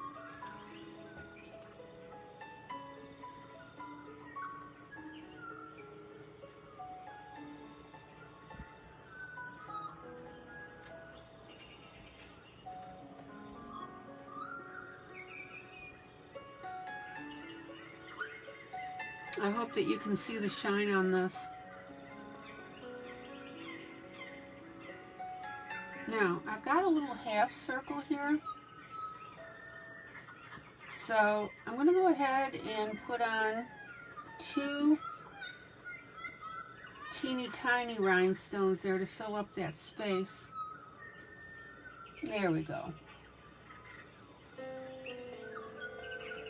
And that way it looks like it's a half snowflake.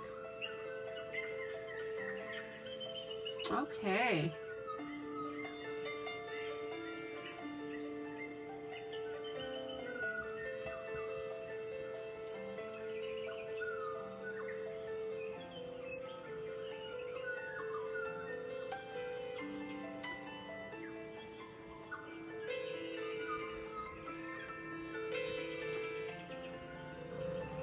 So let's go ahead and get this side done.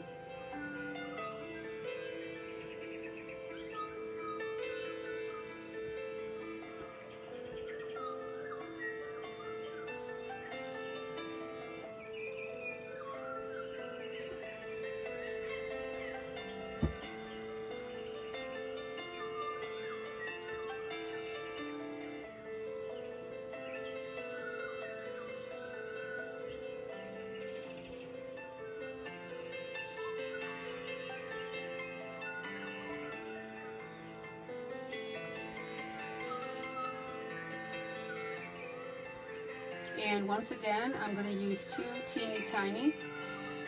Oh, no, I'm not. That'll work.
Beautiful, guys. Absolutely beautiful.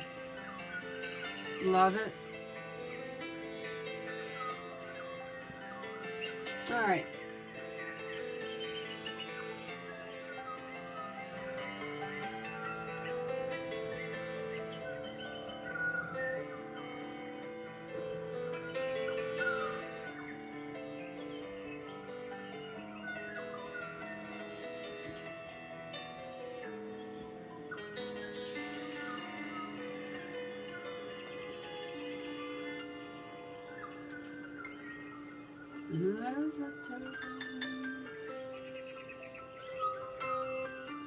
Let's see here.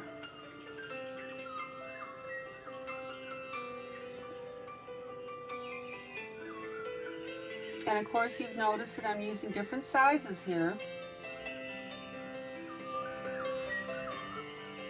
And that's really making this pop. Okay.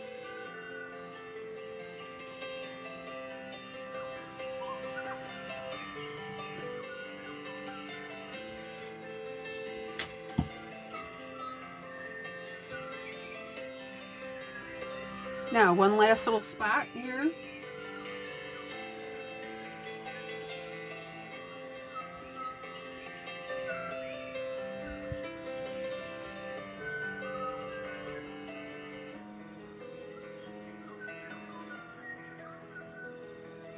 Okay.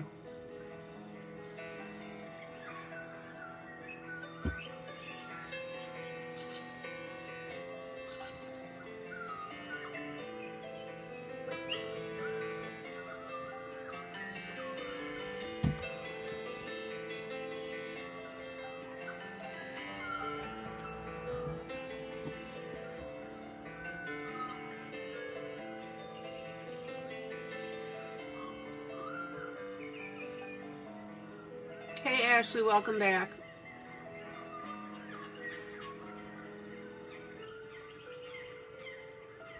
Facebook is being so absolutely obnoxious tonight. I don't know what the deal is. And then on top of that, I didn't tell you guys this earlier, but I was expecting a shipment from Dick Blick, and I believe they use FedEx. So then I get a notice today that FedEx attempted delivery, and because I wasn't available to sign for the blasted package, they didn't leave it. And they had never done that to me before. And I'm so pissed right now. Because the problem is, because of my hours and the way that I keep my hours, I'm usually up until 3, 4, 5 o'clock in the morning, and then I sleep during the day.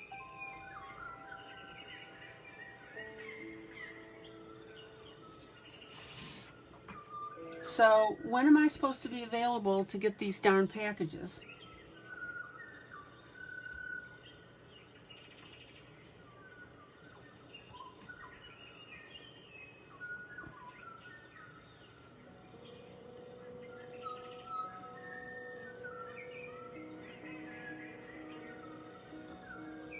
I'm just so ticked.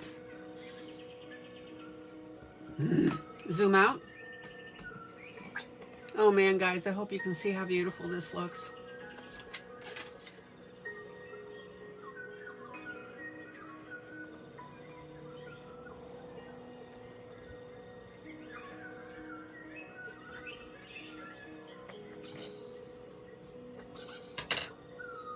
Absolutely gorgeous, guys.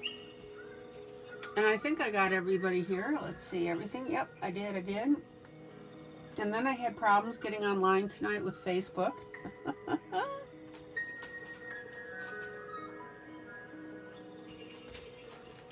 And then I've got problems seeing comments.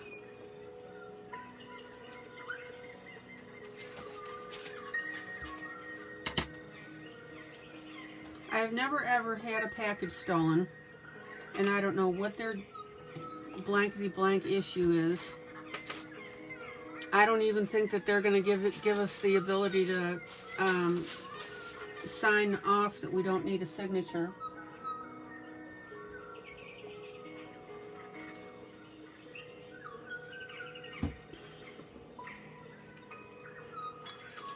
So if this is my Dick Blick delivery, which is my pencils,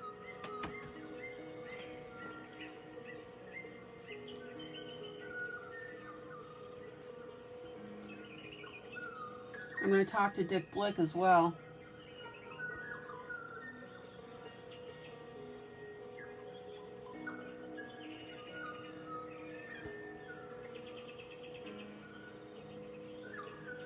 Oh, I do care about your comments. That's why I'm so irritated that I'm not seeing them tonight. That's the whole point of this broadcast, is to make sure that people can keep in touch. Okay.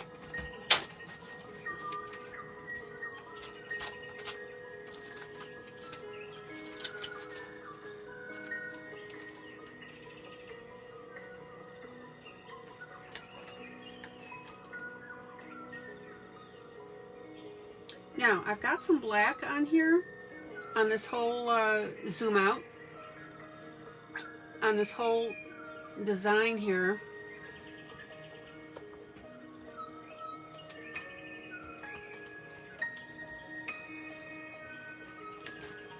But I want to show you first what I'm going to do with these Christmas trees. Let's see here. Let me pull the colors I want.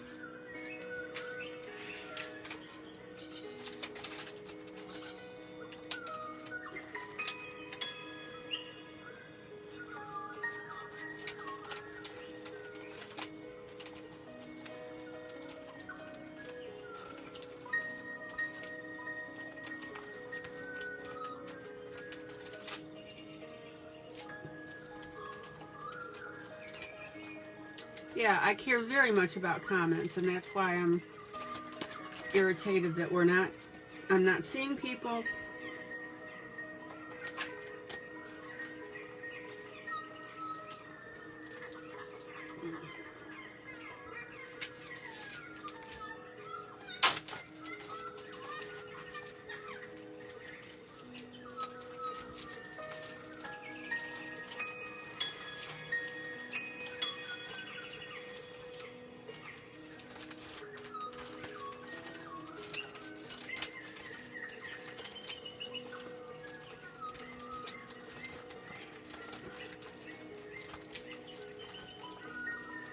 Okay, bear with me, because this is going to look really cool as soon as I find what I want.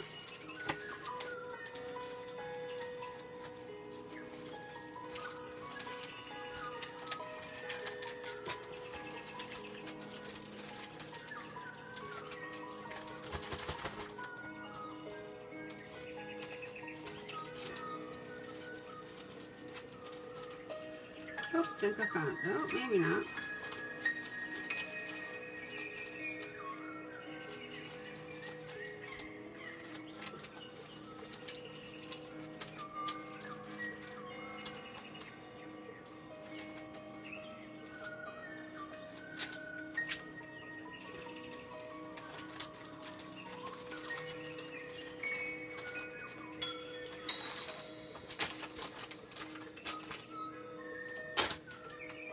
And you do know that when I call customer service at FedEx, they're going to say, "Oh, I'm so sorry for the problem."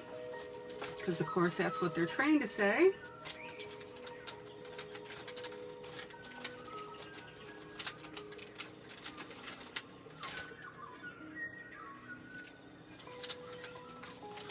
But I'll tell you what, I'm always extremely nice to the customer service people, because they're the ones that you're depending on to solve your problem. And if you tick them off, they're going to say, "The heck with you." I don't even know if I can reach them now because it's the weekend. You'd think that FedEx would, being the company size they are, would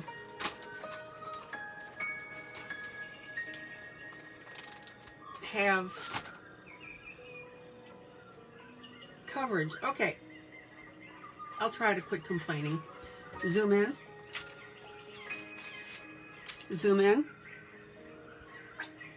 Zoom in. I think I'm done ranting for the moment. Zoom in. Zoom in. The problem is I get really excited about my supplies, and when I'm told that they were here and then taken away.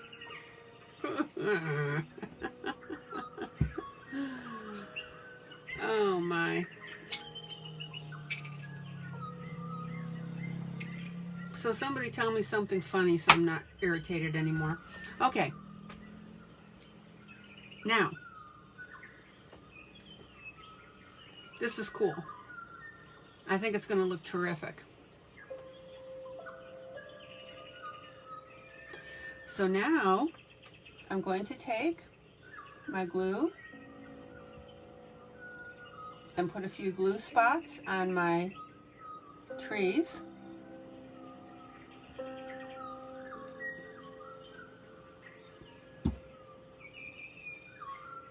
And this is what I want you to see, because this is going to look so neat, I think. We'll see what you guys think.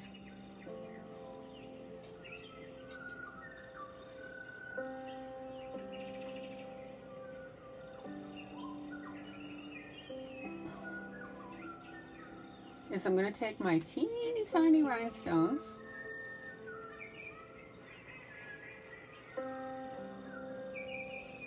and I'm going to make lights on the Christmas trees. I think this is so cool. Then again, I'm easily amused.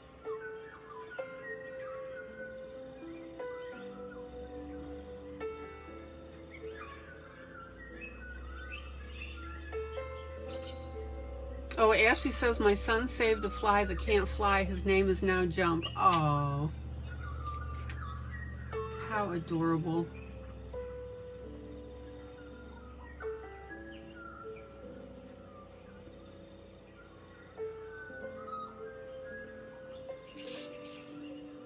Well, kudos to your son for caring about animals.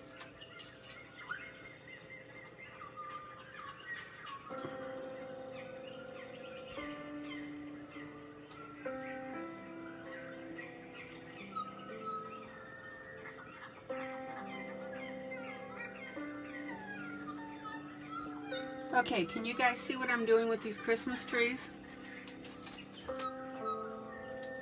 Sounds to me like your son was brought up well.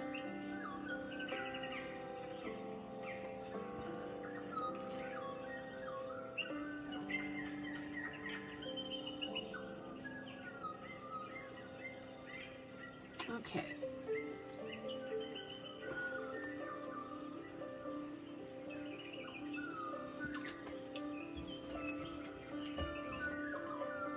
Now, notice that I used the iridescent because there was a snowflake there. All right, let's get some more.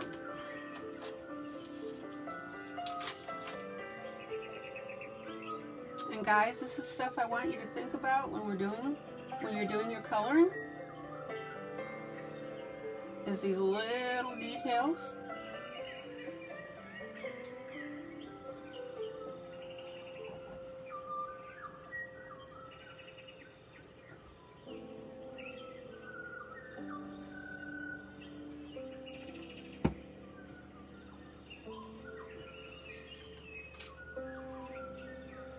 And basically my trees are so little that I'm just going ahead and I'm putting on one of each color.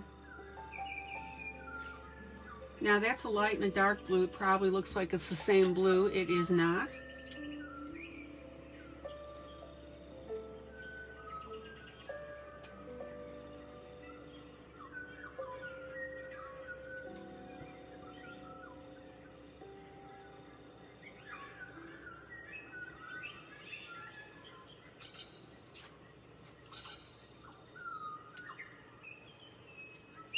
But how adorable is this?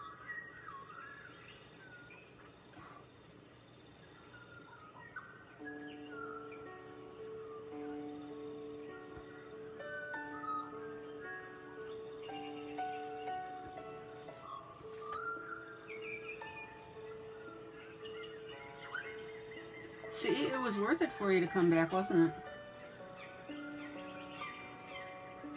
Alright, I'm going to get a little more glue here.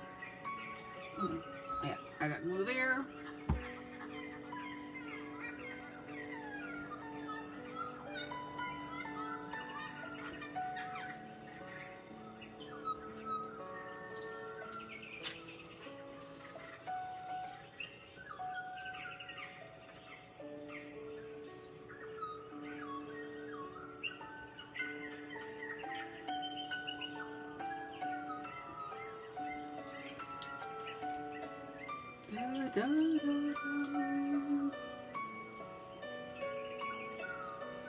And notice that the green I'm putting on here is a darker green.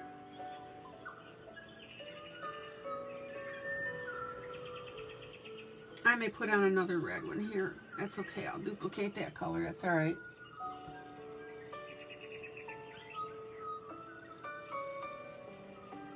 Oh man, something about little miniature Christmas trees. You guys remember those ceramic Christmas trees that had the lights on them when you grew up?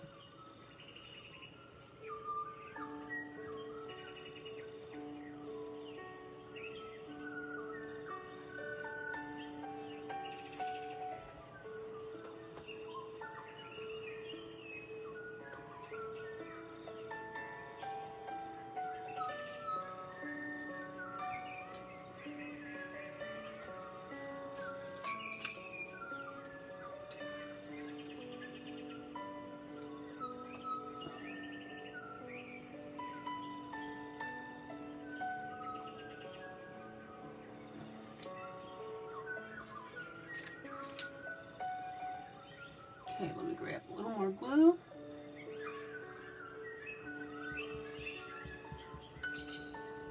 Stick with me, guys, because you'll see how delightful this ends up looking. Now, at this point, I'm just going ahead and spreading my glue around because I know it's going to dry clear. Da-da-da-dum.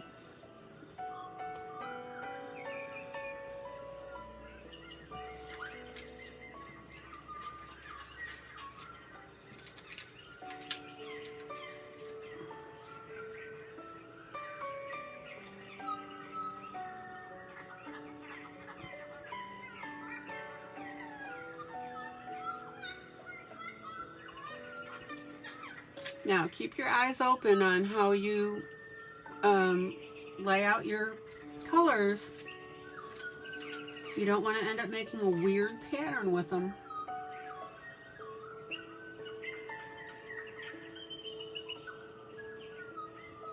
So just watch for that.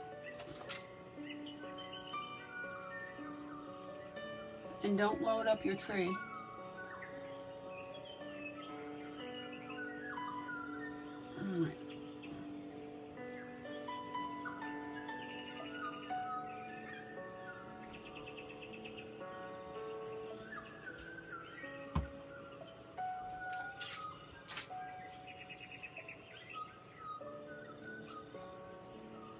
And I'm going to go ahead and put a little orangey one at the top because that's kind of like a angel, you know, like a tree topper. But if you don't do it on all of them, no biggie.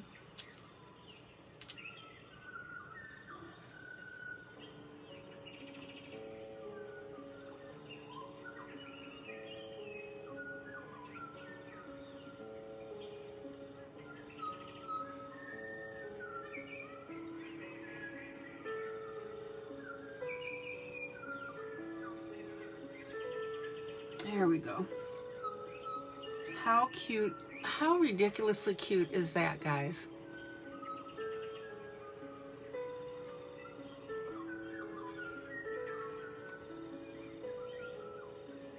Okay. So let's go ahead and get a few on these other trees.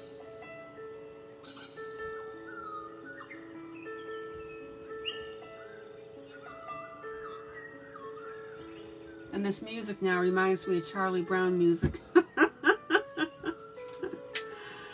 Oh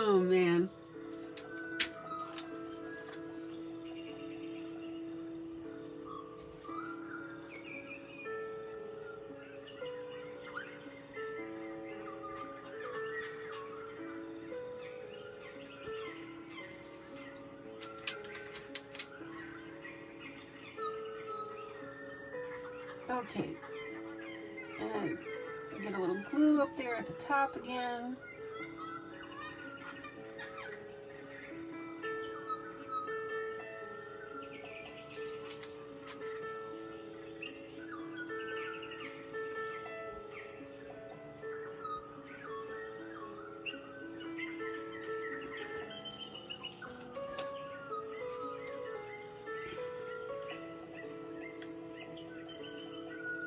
All right.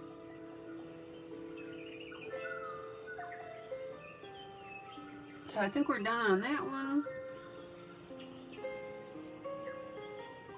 Get another one here. And I want you to notice how I'm specifically jogging them off, right? Now, if you'd wanted to, you could have laid these out in a pattern on each tree, you know, like a spiral.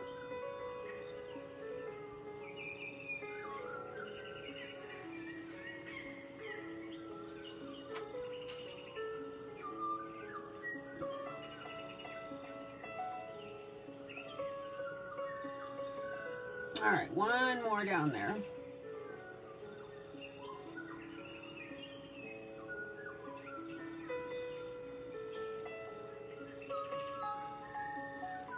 And then let's hit this with a few.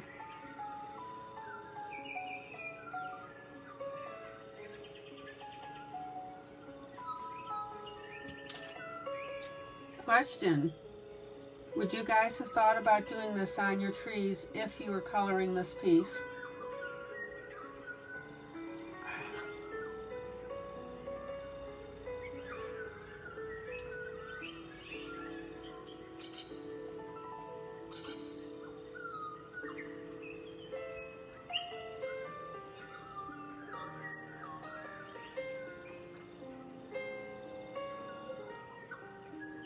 Here we go.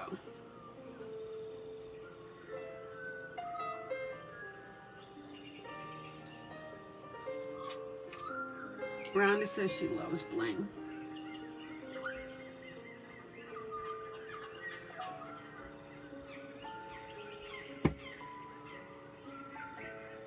So Rhonda, would you have thought about putting some kind of ornaments on these trees? There we go, that was bugging me. Okay.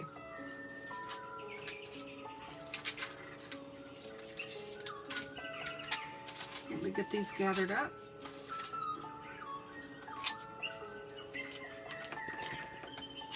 Good, you think, she says I think so. Good.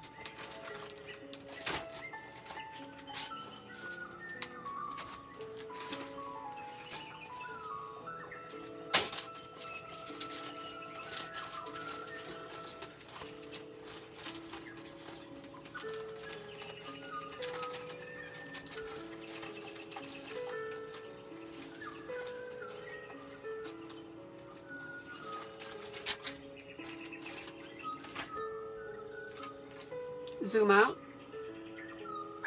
Yeah, Rhonda says at least stickles. There you go. Zoom out.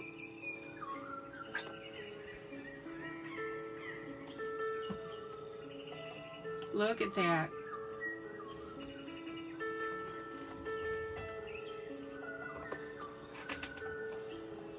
Okay.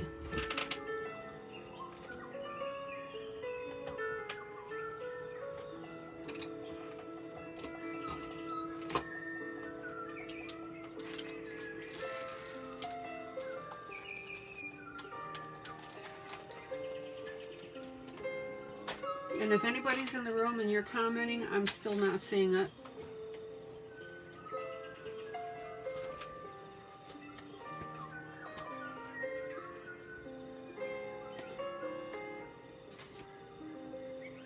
Okay, so now I'm going to do,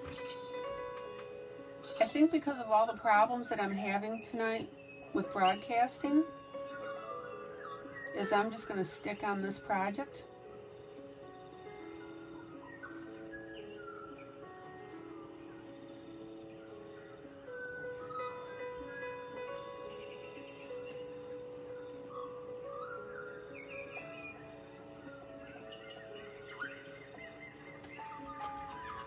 And now what I'm going to do is I might invest in stickles for Christmas this year. Oh, Ash, that's good. Zoom in. Zoom in. Zoom in. Ashley, do you have glitter?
Loads of glitter. Okay, then you can do a similar thing.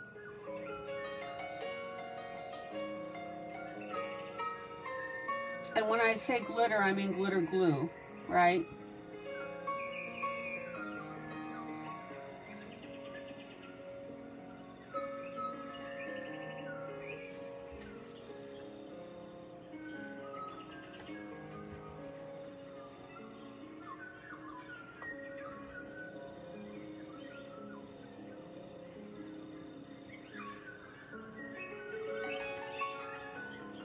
So it's the glitter glue that you have?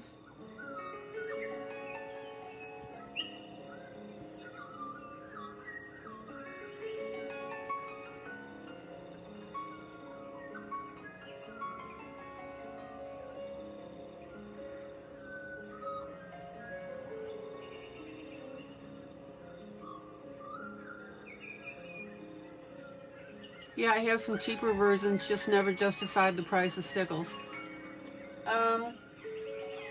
I'm there with you.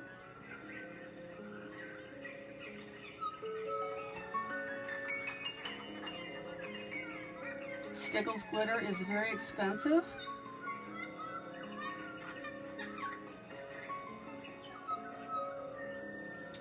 That's why I don't buy it. I bought the other glitter that you've seen me use.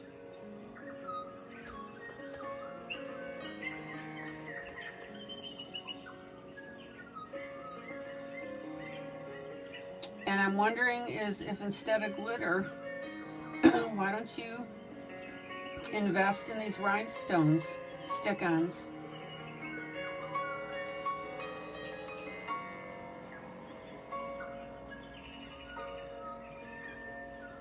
So in other words, you've already got the glitter.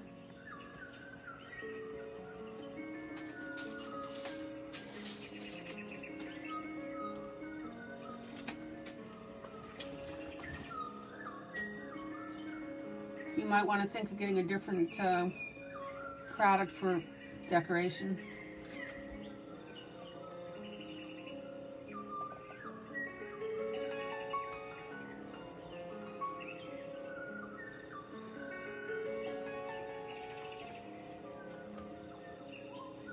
Okay.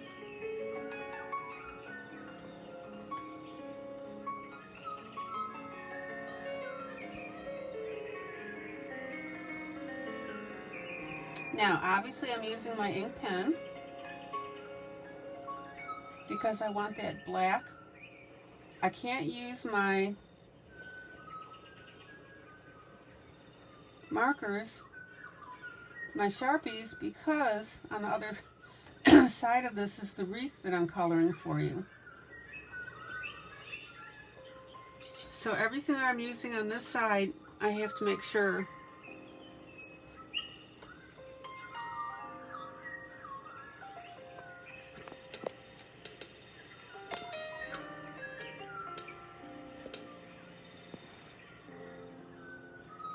Okay, so you definitely need rhinestones for Christmas. I did find 3D or puffy stickers, which are neat like butterflies, but the wings stick up. Why is that a problem? Because the wings stick up.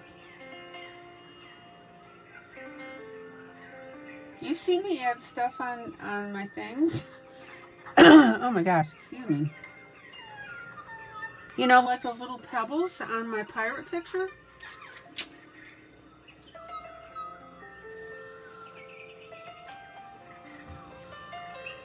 I wouldn't worry about that sticking up.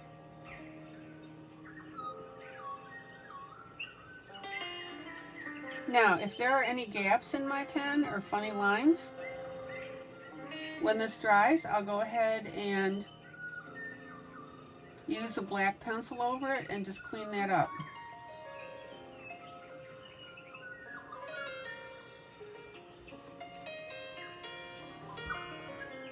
Hi, Dawn.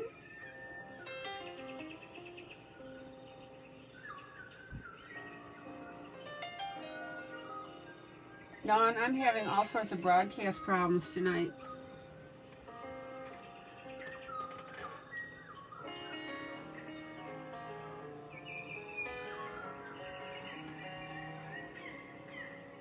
And as I'll be coordinating with Dawn later, I'm going to be coloring out of one of her books soon.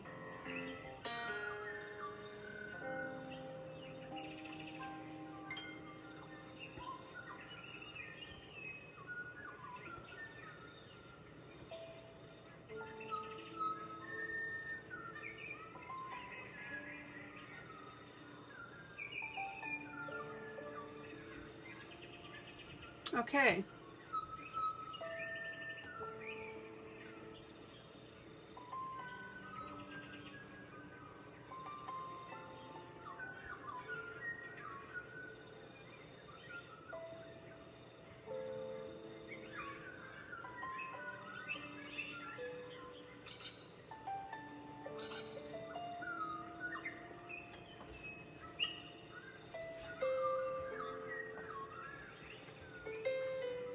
So Ashley, like I asked, what's the problem with the wings sticking up on the butterfly? I think that would look absolutely cool.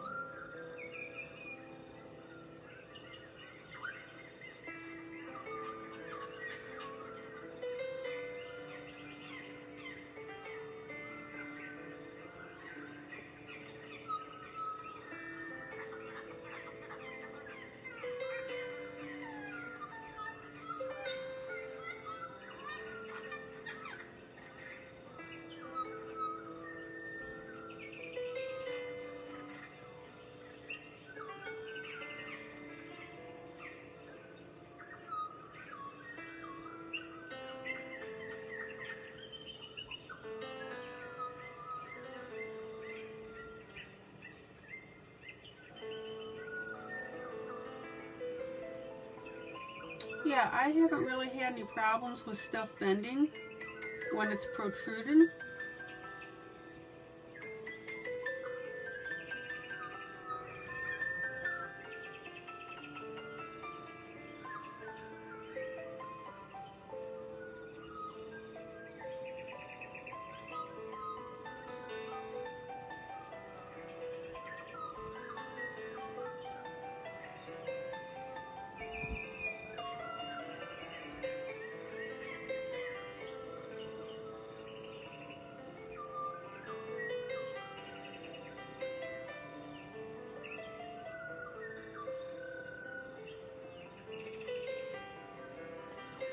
Okay, so bear with me on this sky. I'm almost done with it.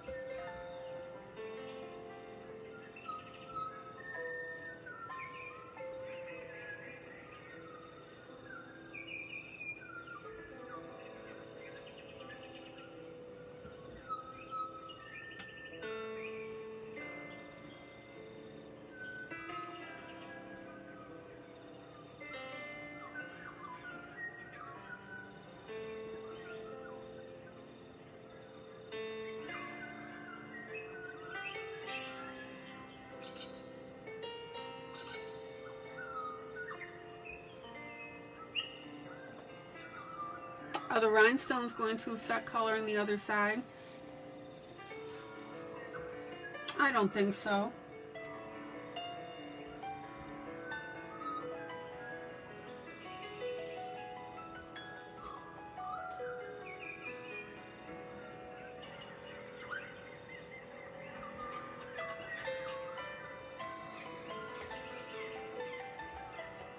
Although for future it probably would be a good idea to put them on very last if you have something on the other side.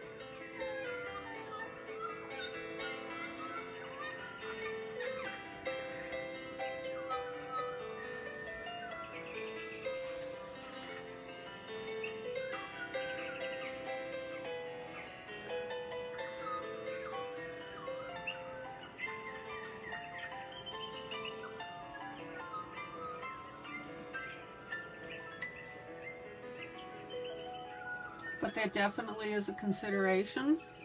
I will put a soft, yeah, you've started both sides also. Yeah. We just have to be careful.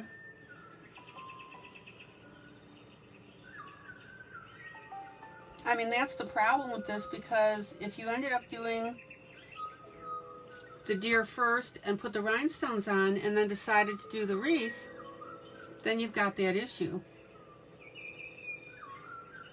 So I'll just work around it.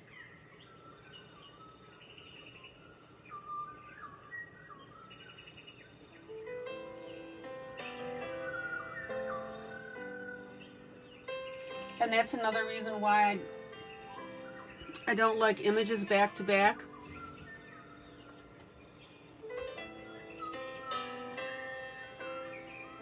All right, almost done.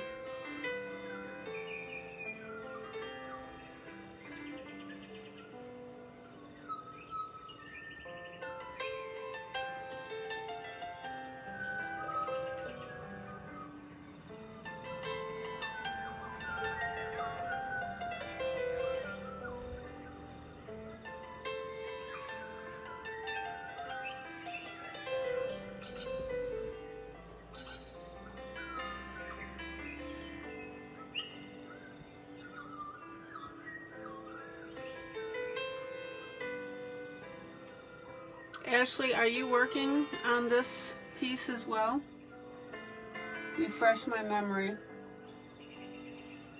So you started both sides of this?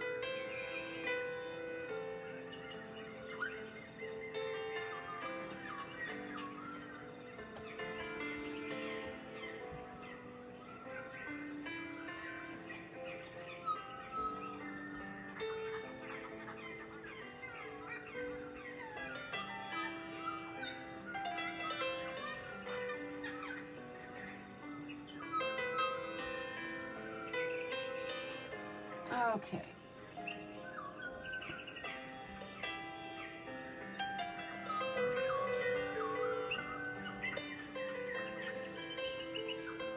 Oh, you started it previously last year. I think I recall our conversation now. You were having problems with the deer, but you've got both these sides going, right? That's what I was asking.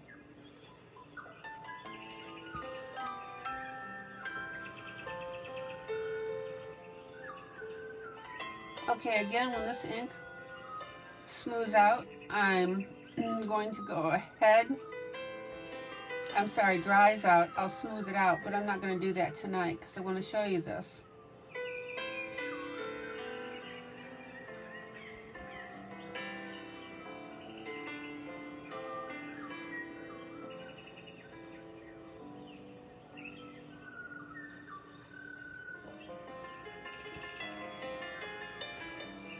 Zoom out. Zoom out. Okay, so you're working along with me now since I'm doing both sides of this, right? Zoom out. Oh my gosh, guys, look how beautiful that is.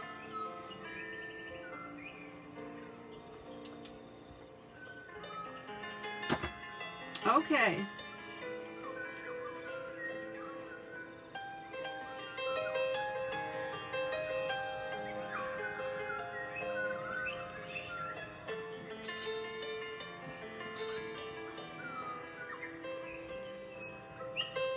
Well, good.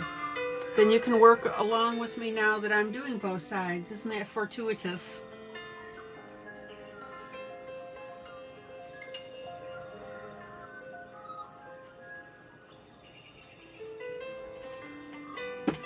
Okay. Now watch this.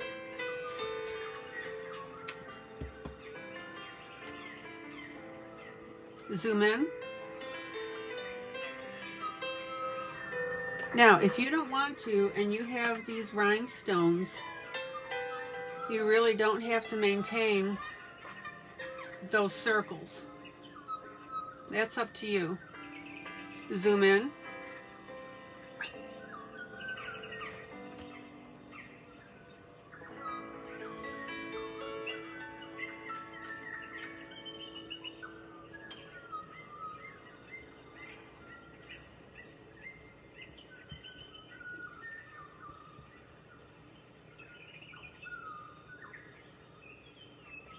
All right, and I'm going to put one over here as well.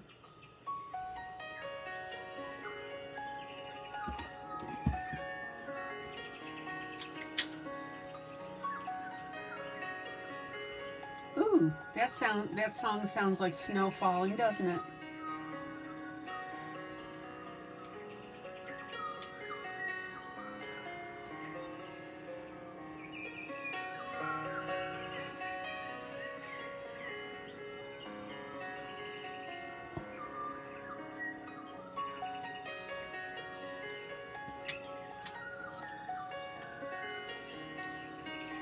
And remember,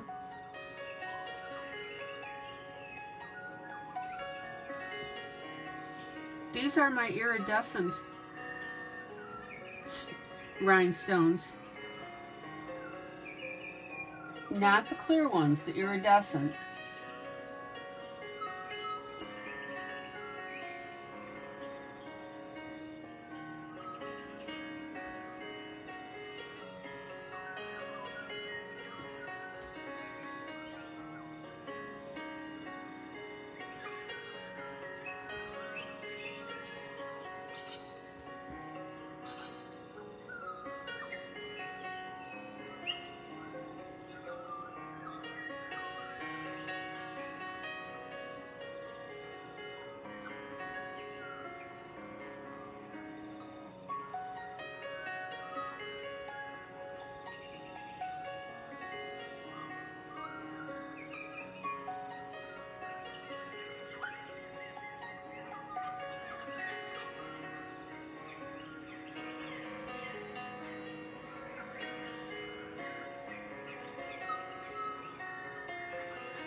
All right.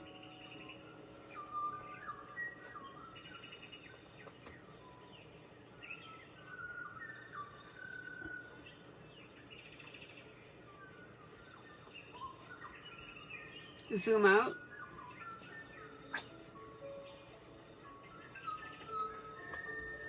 Ashley, I think when you first joined the group, you and I were talking about it, and you said that you were not happy or you didn't know how to color the deer.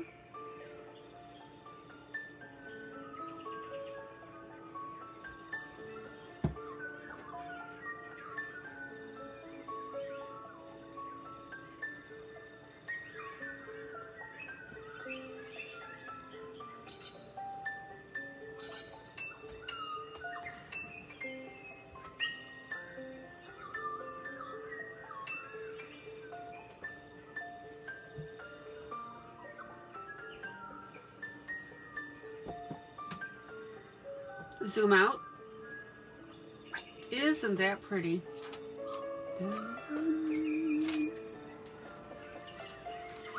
Zoom in.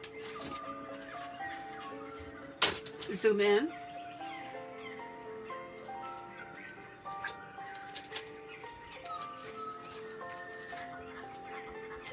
Yeah, I'm recalling now that that was you, and you and I had that conversation. So I'm glad now that I could be coloring this for you. Zoom in. Okay, so check out now. We've got the snow falling all the way through this picture.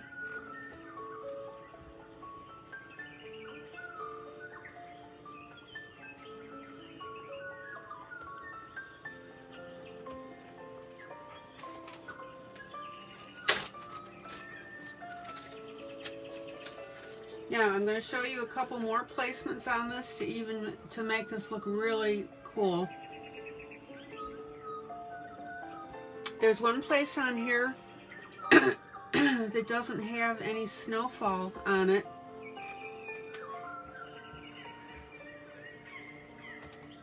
And I think that's really missing the boat here.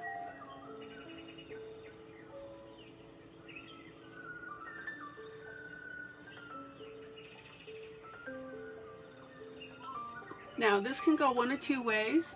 I realize that the elk, deer, whatever you want to call them, are sticking their heads forward.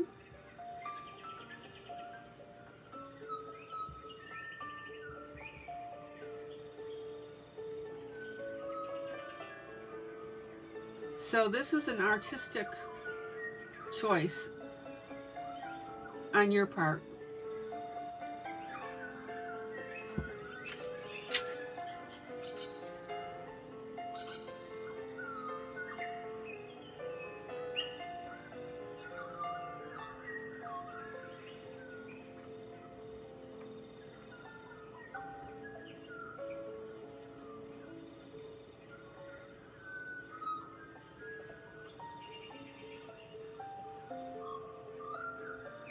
And I've decided that I want to go ahead and I want to put a few flakes falling on them.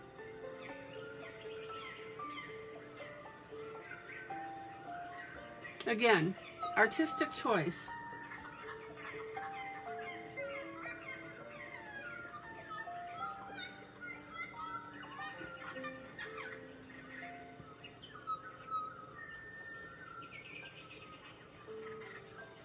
And notice that I'm not putting very many on here, and I'm not using a very large size at all.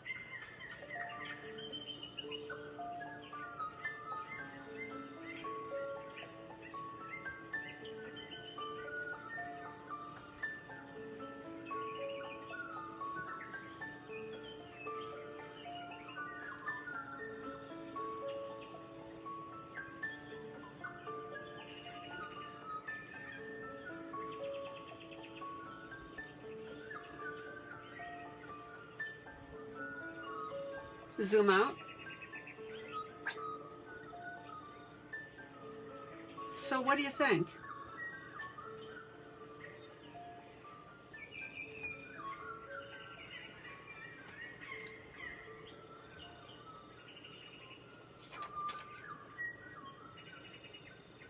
Now, I'll not put them on the legs because they're way out here, so I will leave that alone. But I just thought it would look really cool.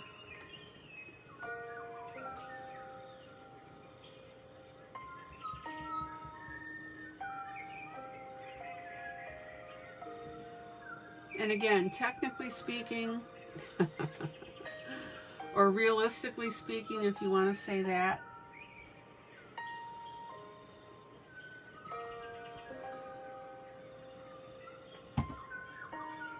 it probably wouldn't be there, but I want it there. I think that'll look neat.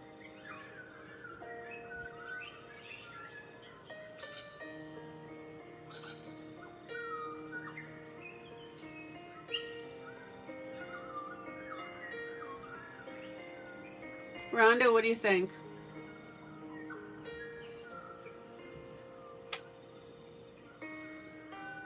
Yeah, Ashley, I can't believe that it's been a year. That is, wow.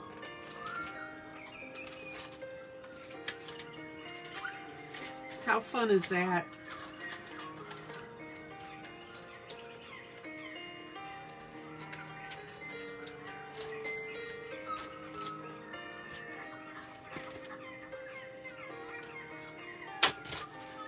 Now I like the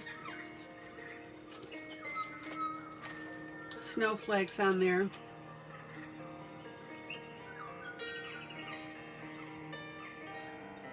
Okay, now let's play a little more here. I'm going to take my red rhinestones here.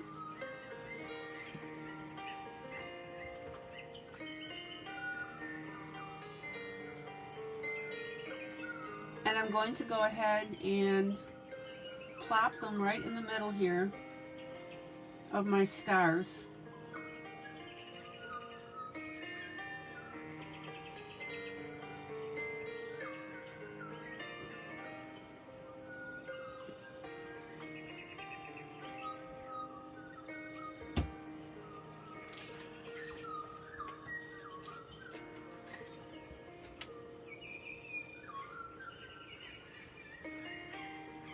So bear with me on this, because this is going to look really cool too.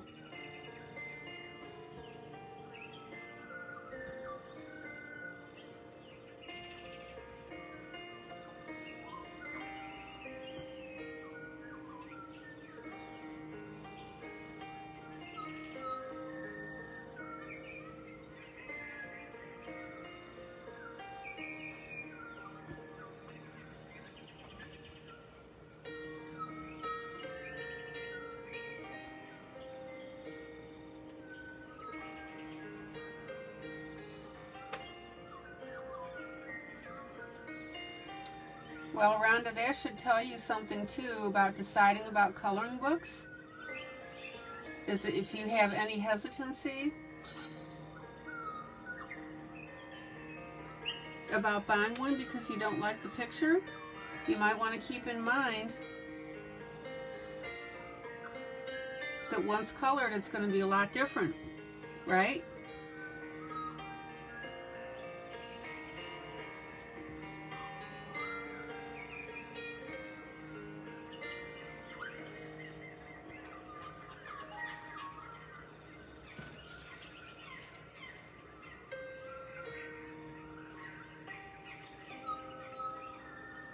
And that should also tell you that you're not quite to the point of being able to envision your coloring on something.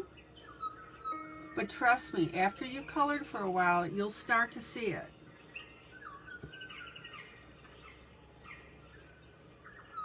So think about that aspect of it as well. Oh, how pretty these little tiny dots are.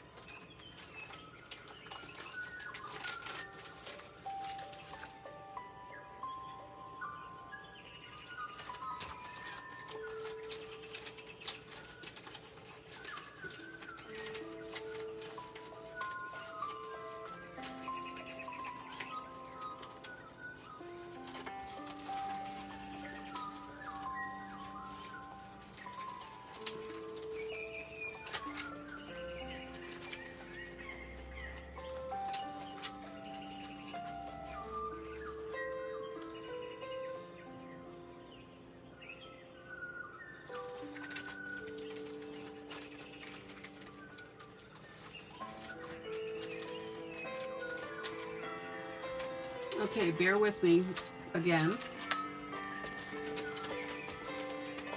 Oh, there we go. I think I got it.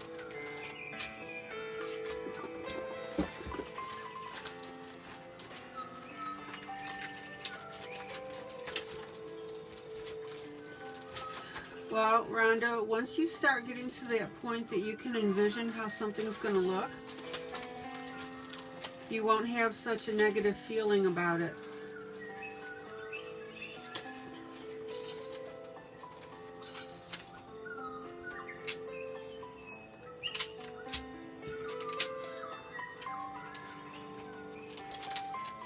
And I would also encourage you, is just because you can't envision it is still, you know, if you're thinking about buying a book, you don't want to not get it because you can't envision it. All right, zoom in.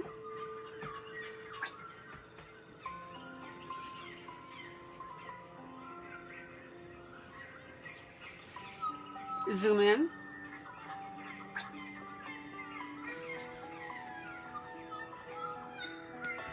There are so many beautiful books out there, and I'd hate for you to not be getting them because you can't see how they're going to look in the finished.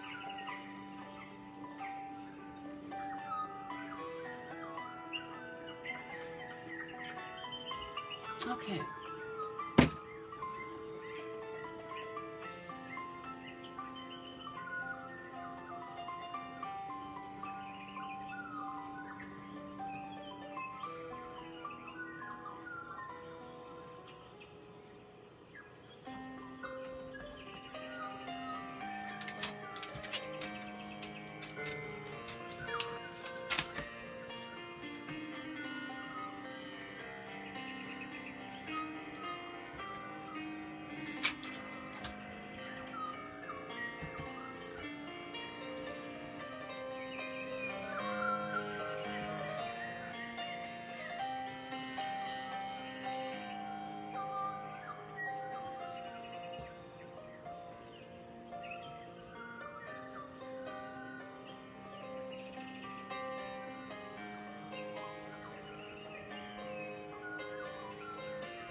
Oh, this is so pretty.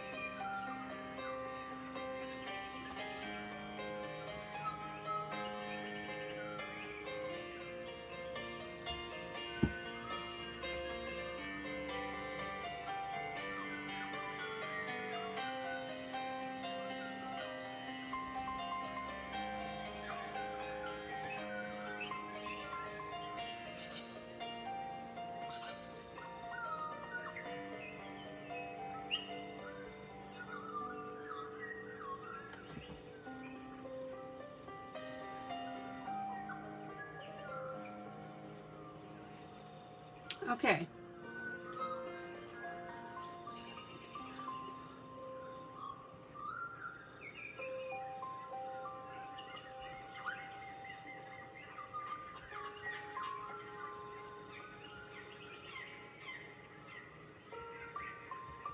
So bear with me while I do this last thing because I want you to see this.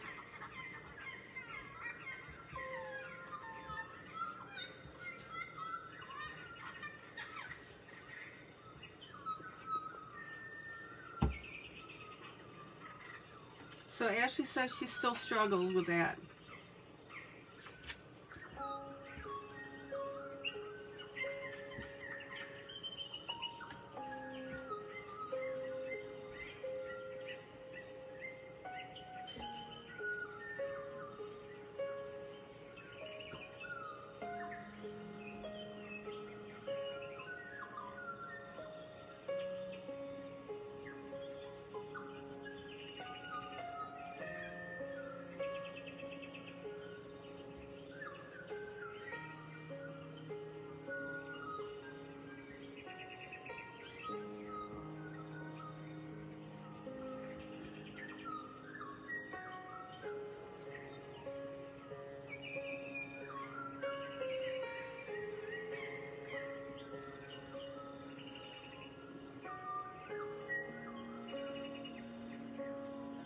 And again, I'm not going to worry about that extra little glue on there.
Rhonda, no, you're not the only one.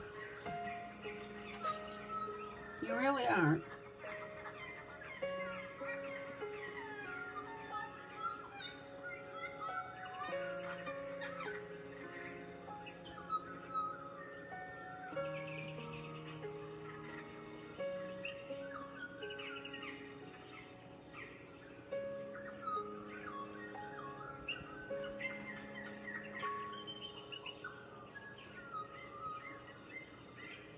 I just want to make sure, Rhonda, that you don't turn down a coloring book, for example, because you don't think that it's going to turn into a good picture. All right, zoom out. Zoom out.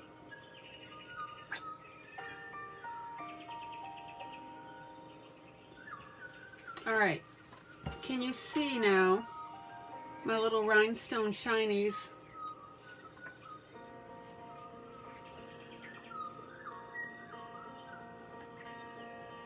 On my stars.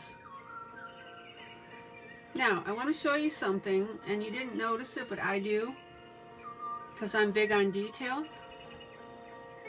I had to make these last two rhinestones use the size up, because I ran out of my teeny tiny.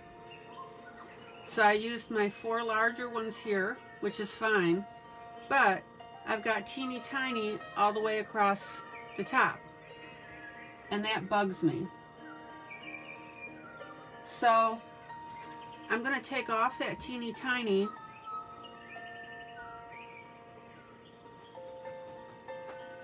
and I'm going to replace it with the size up, because I still have those left. And that brings up a super huge important point. You guys never in a million years would have noticed that. Now, Maddie might have, because she sees things like that.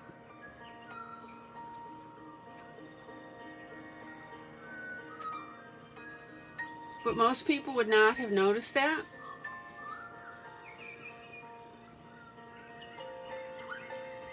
And the point that I'm making here is, that's why I want you to quit fussing about perceived errors on your colorings.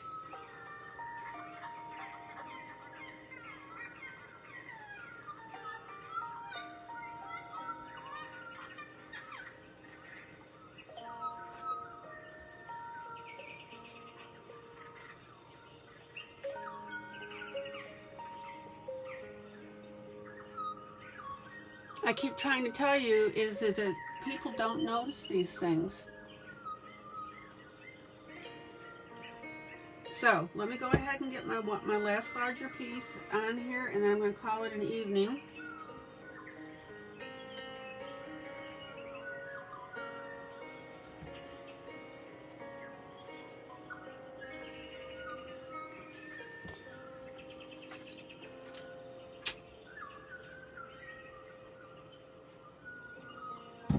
And Rhonda says, I think my forest girl is coming along. I'll post the picture. Good, good, good, good. We all want to see it. Okay. So this now has my little rhinestones across the top, in the center, in the middle, the slightly larger ones, and on the ends. Oh, Rita says she noticed. So you noticed that the sizes were different, huh?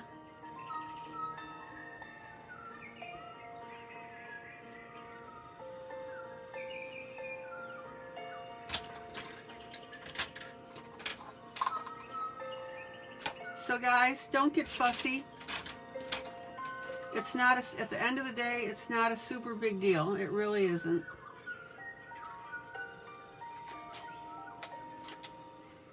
All right, anybody have any questions or comments about what I've done so far on this piece?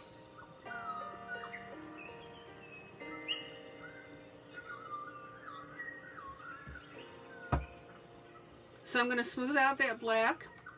I've got my snowfall coming all the way down Technically speaking, the deer are forward and the snow would have been in the background, but I didn't want to do it that way, so you know what? I didn't.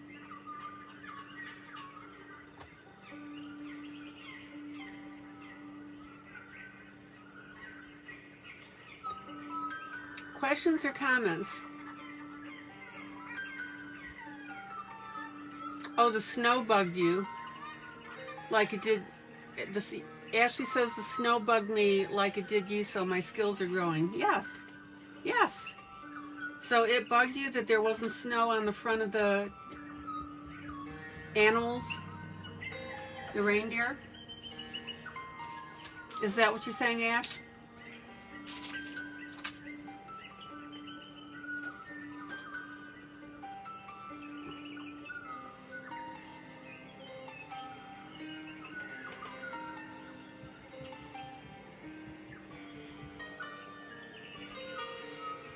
All right.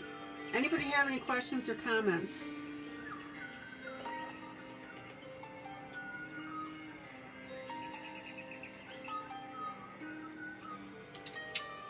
And Ashley, that's good. That is good that you're noticing those things. Absolutely.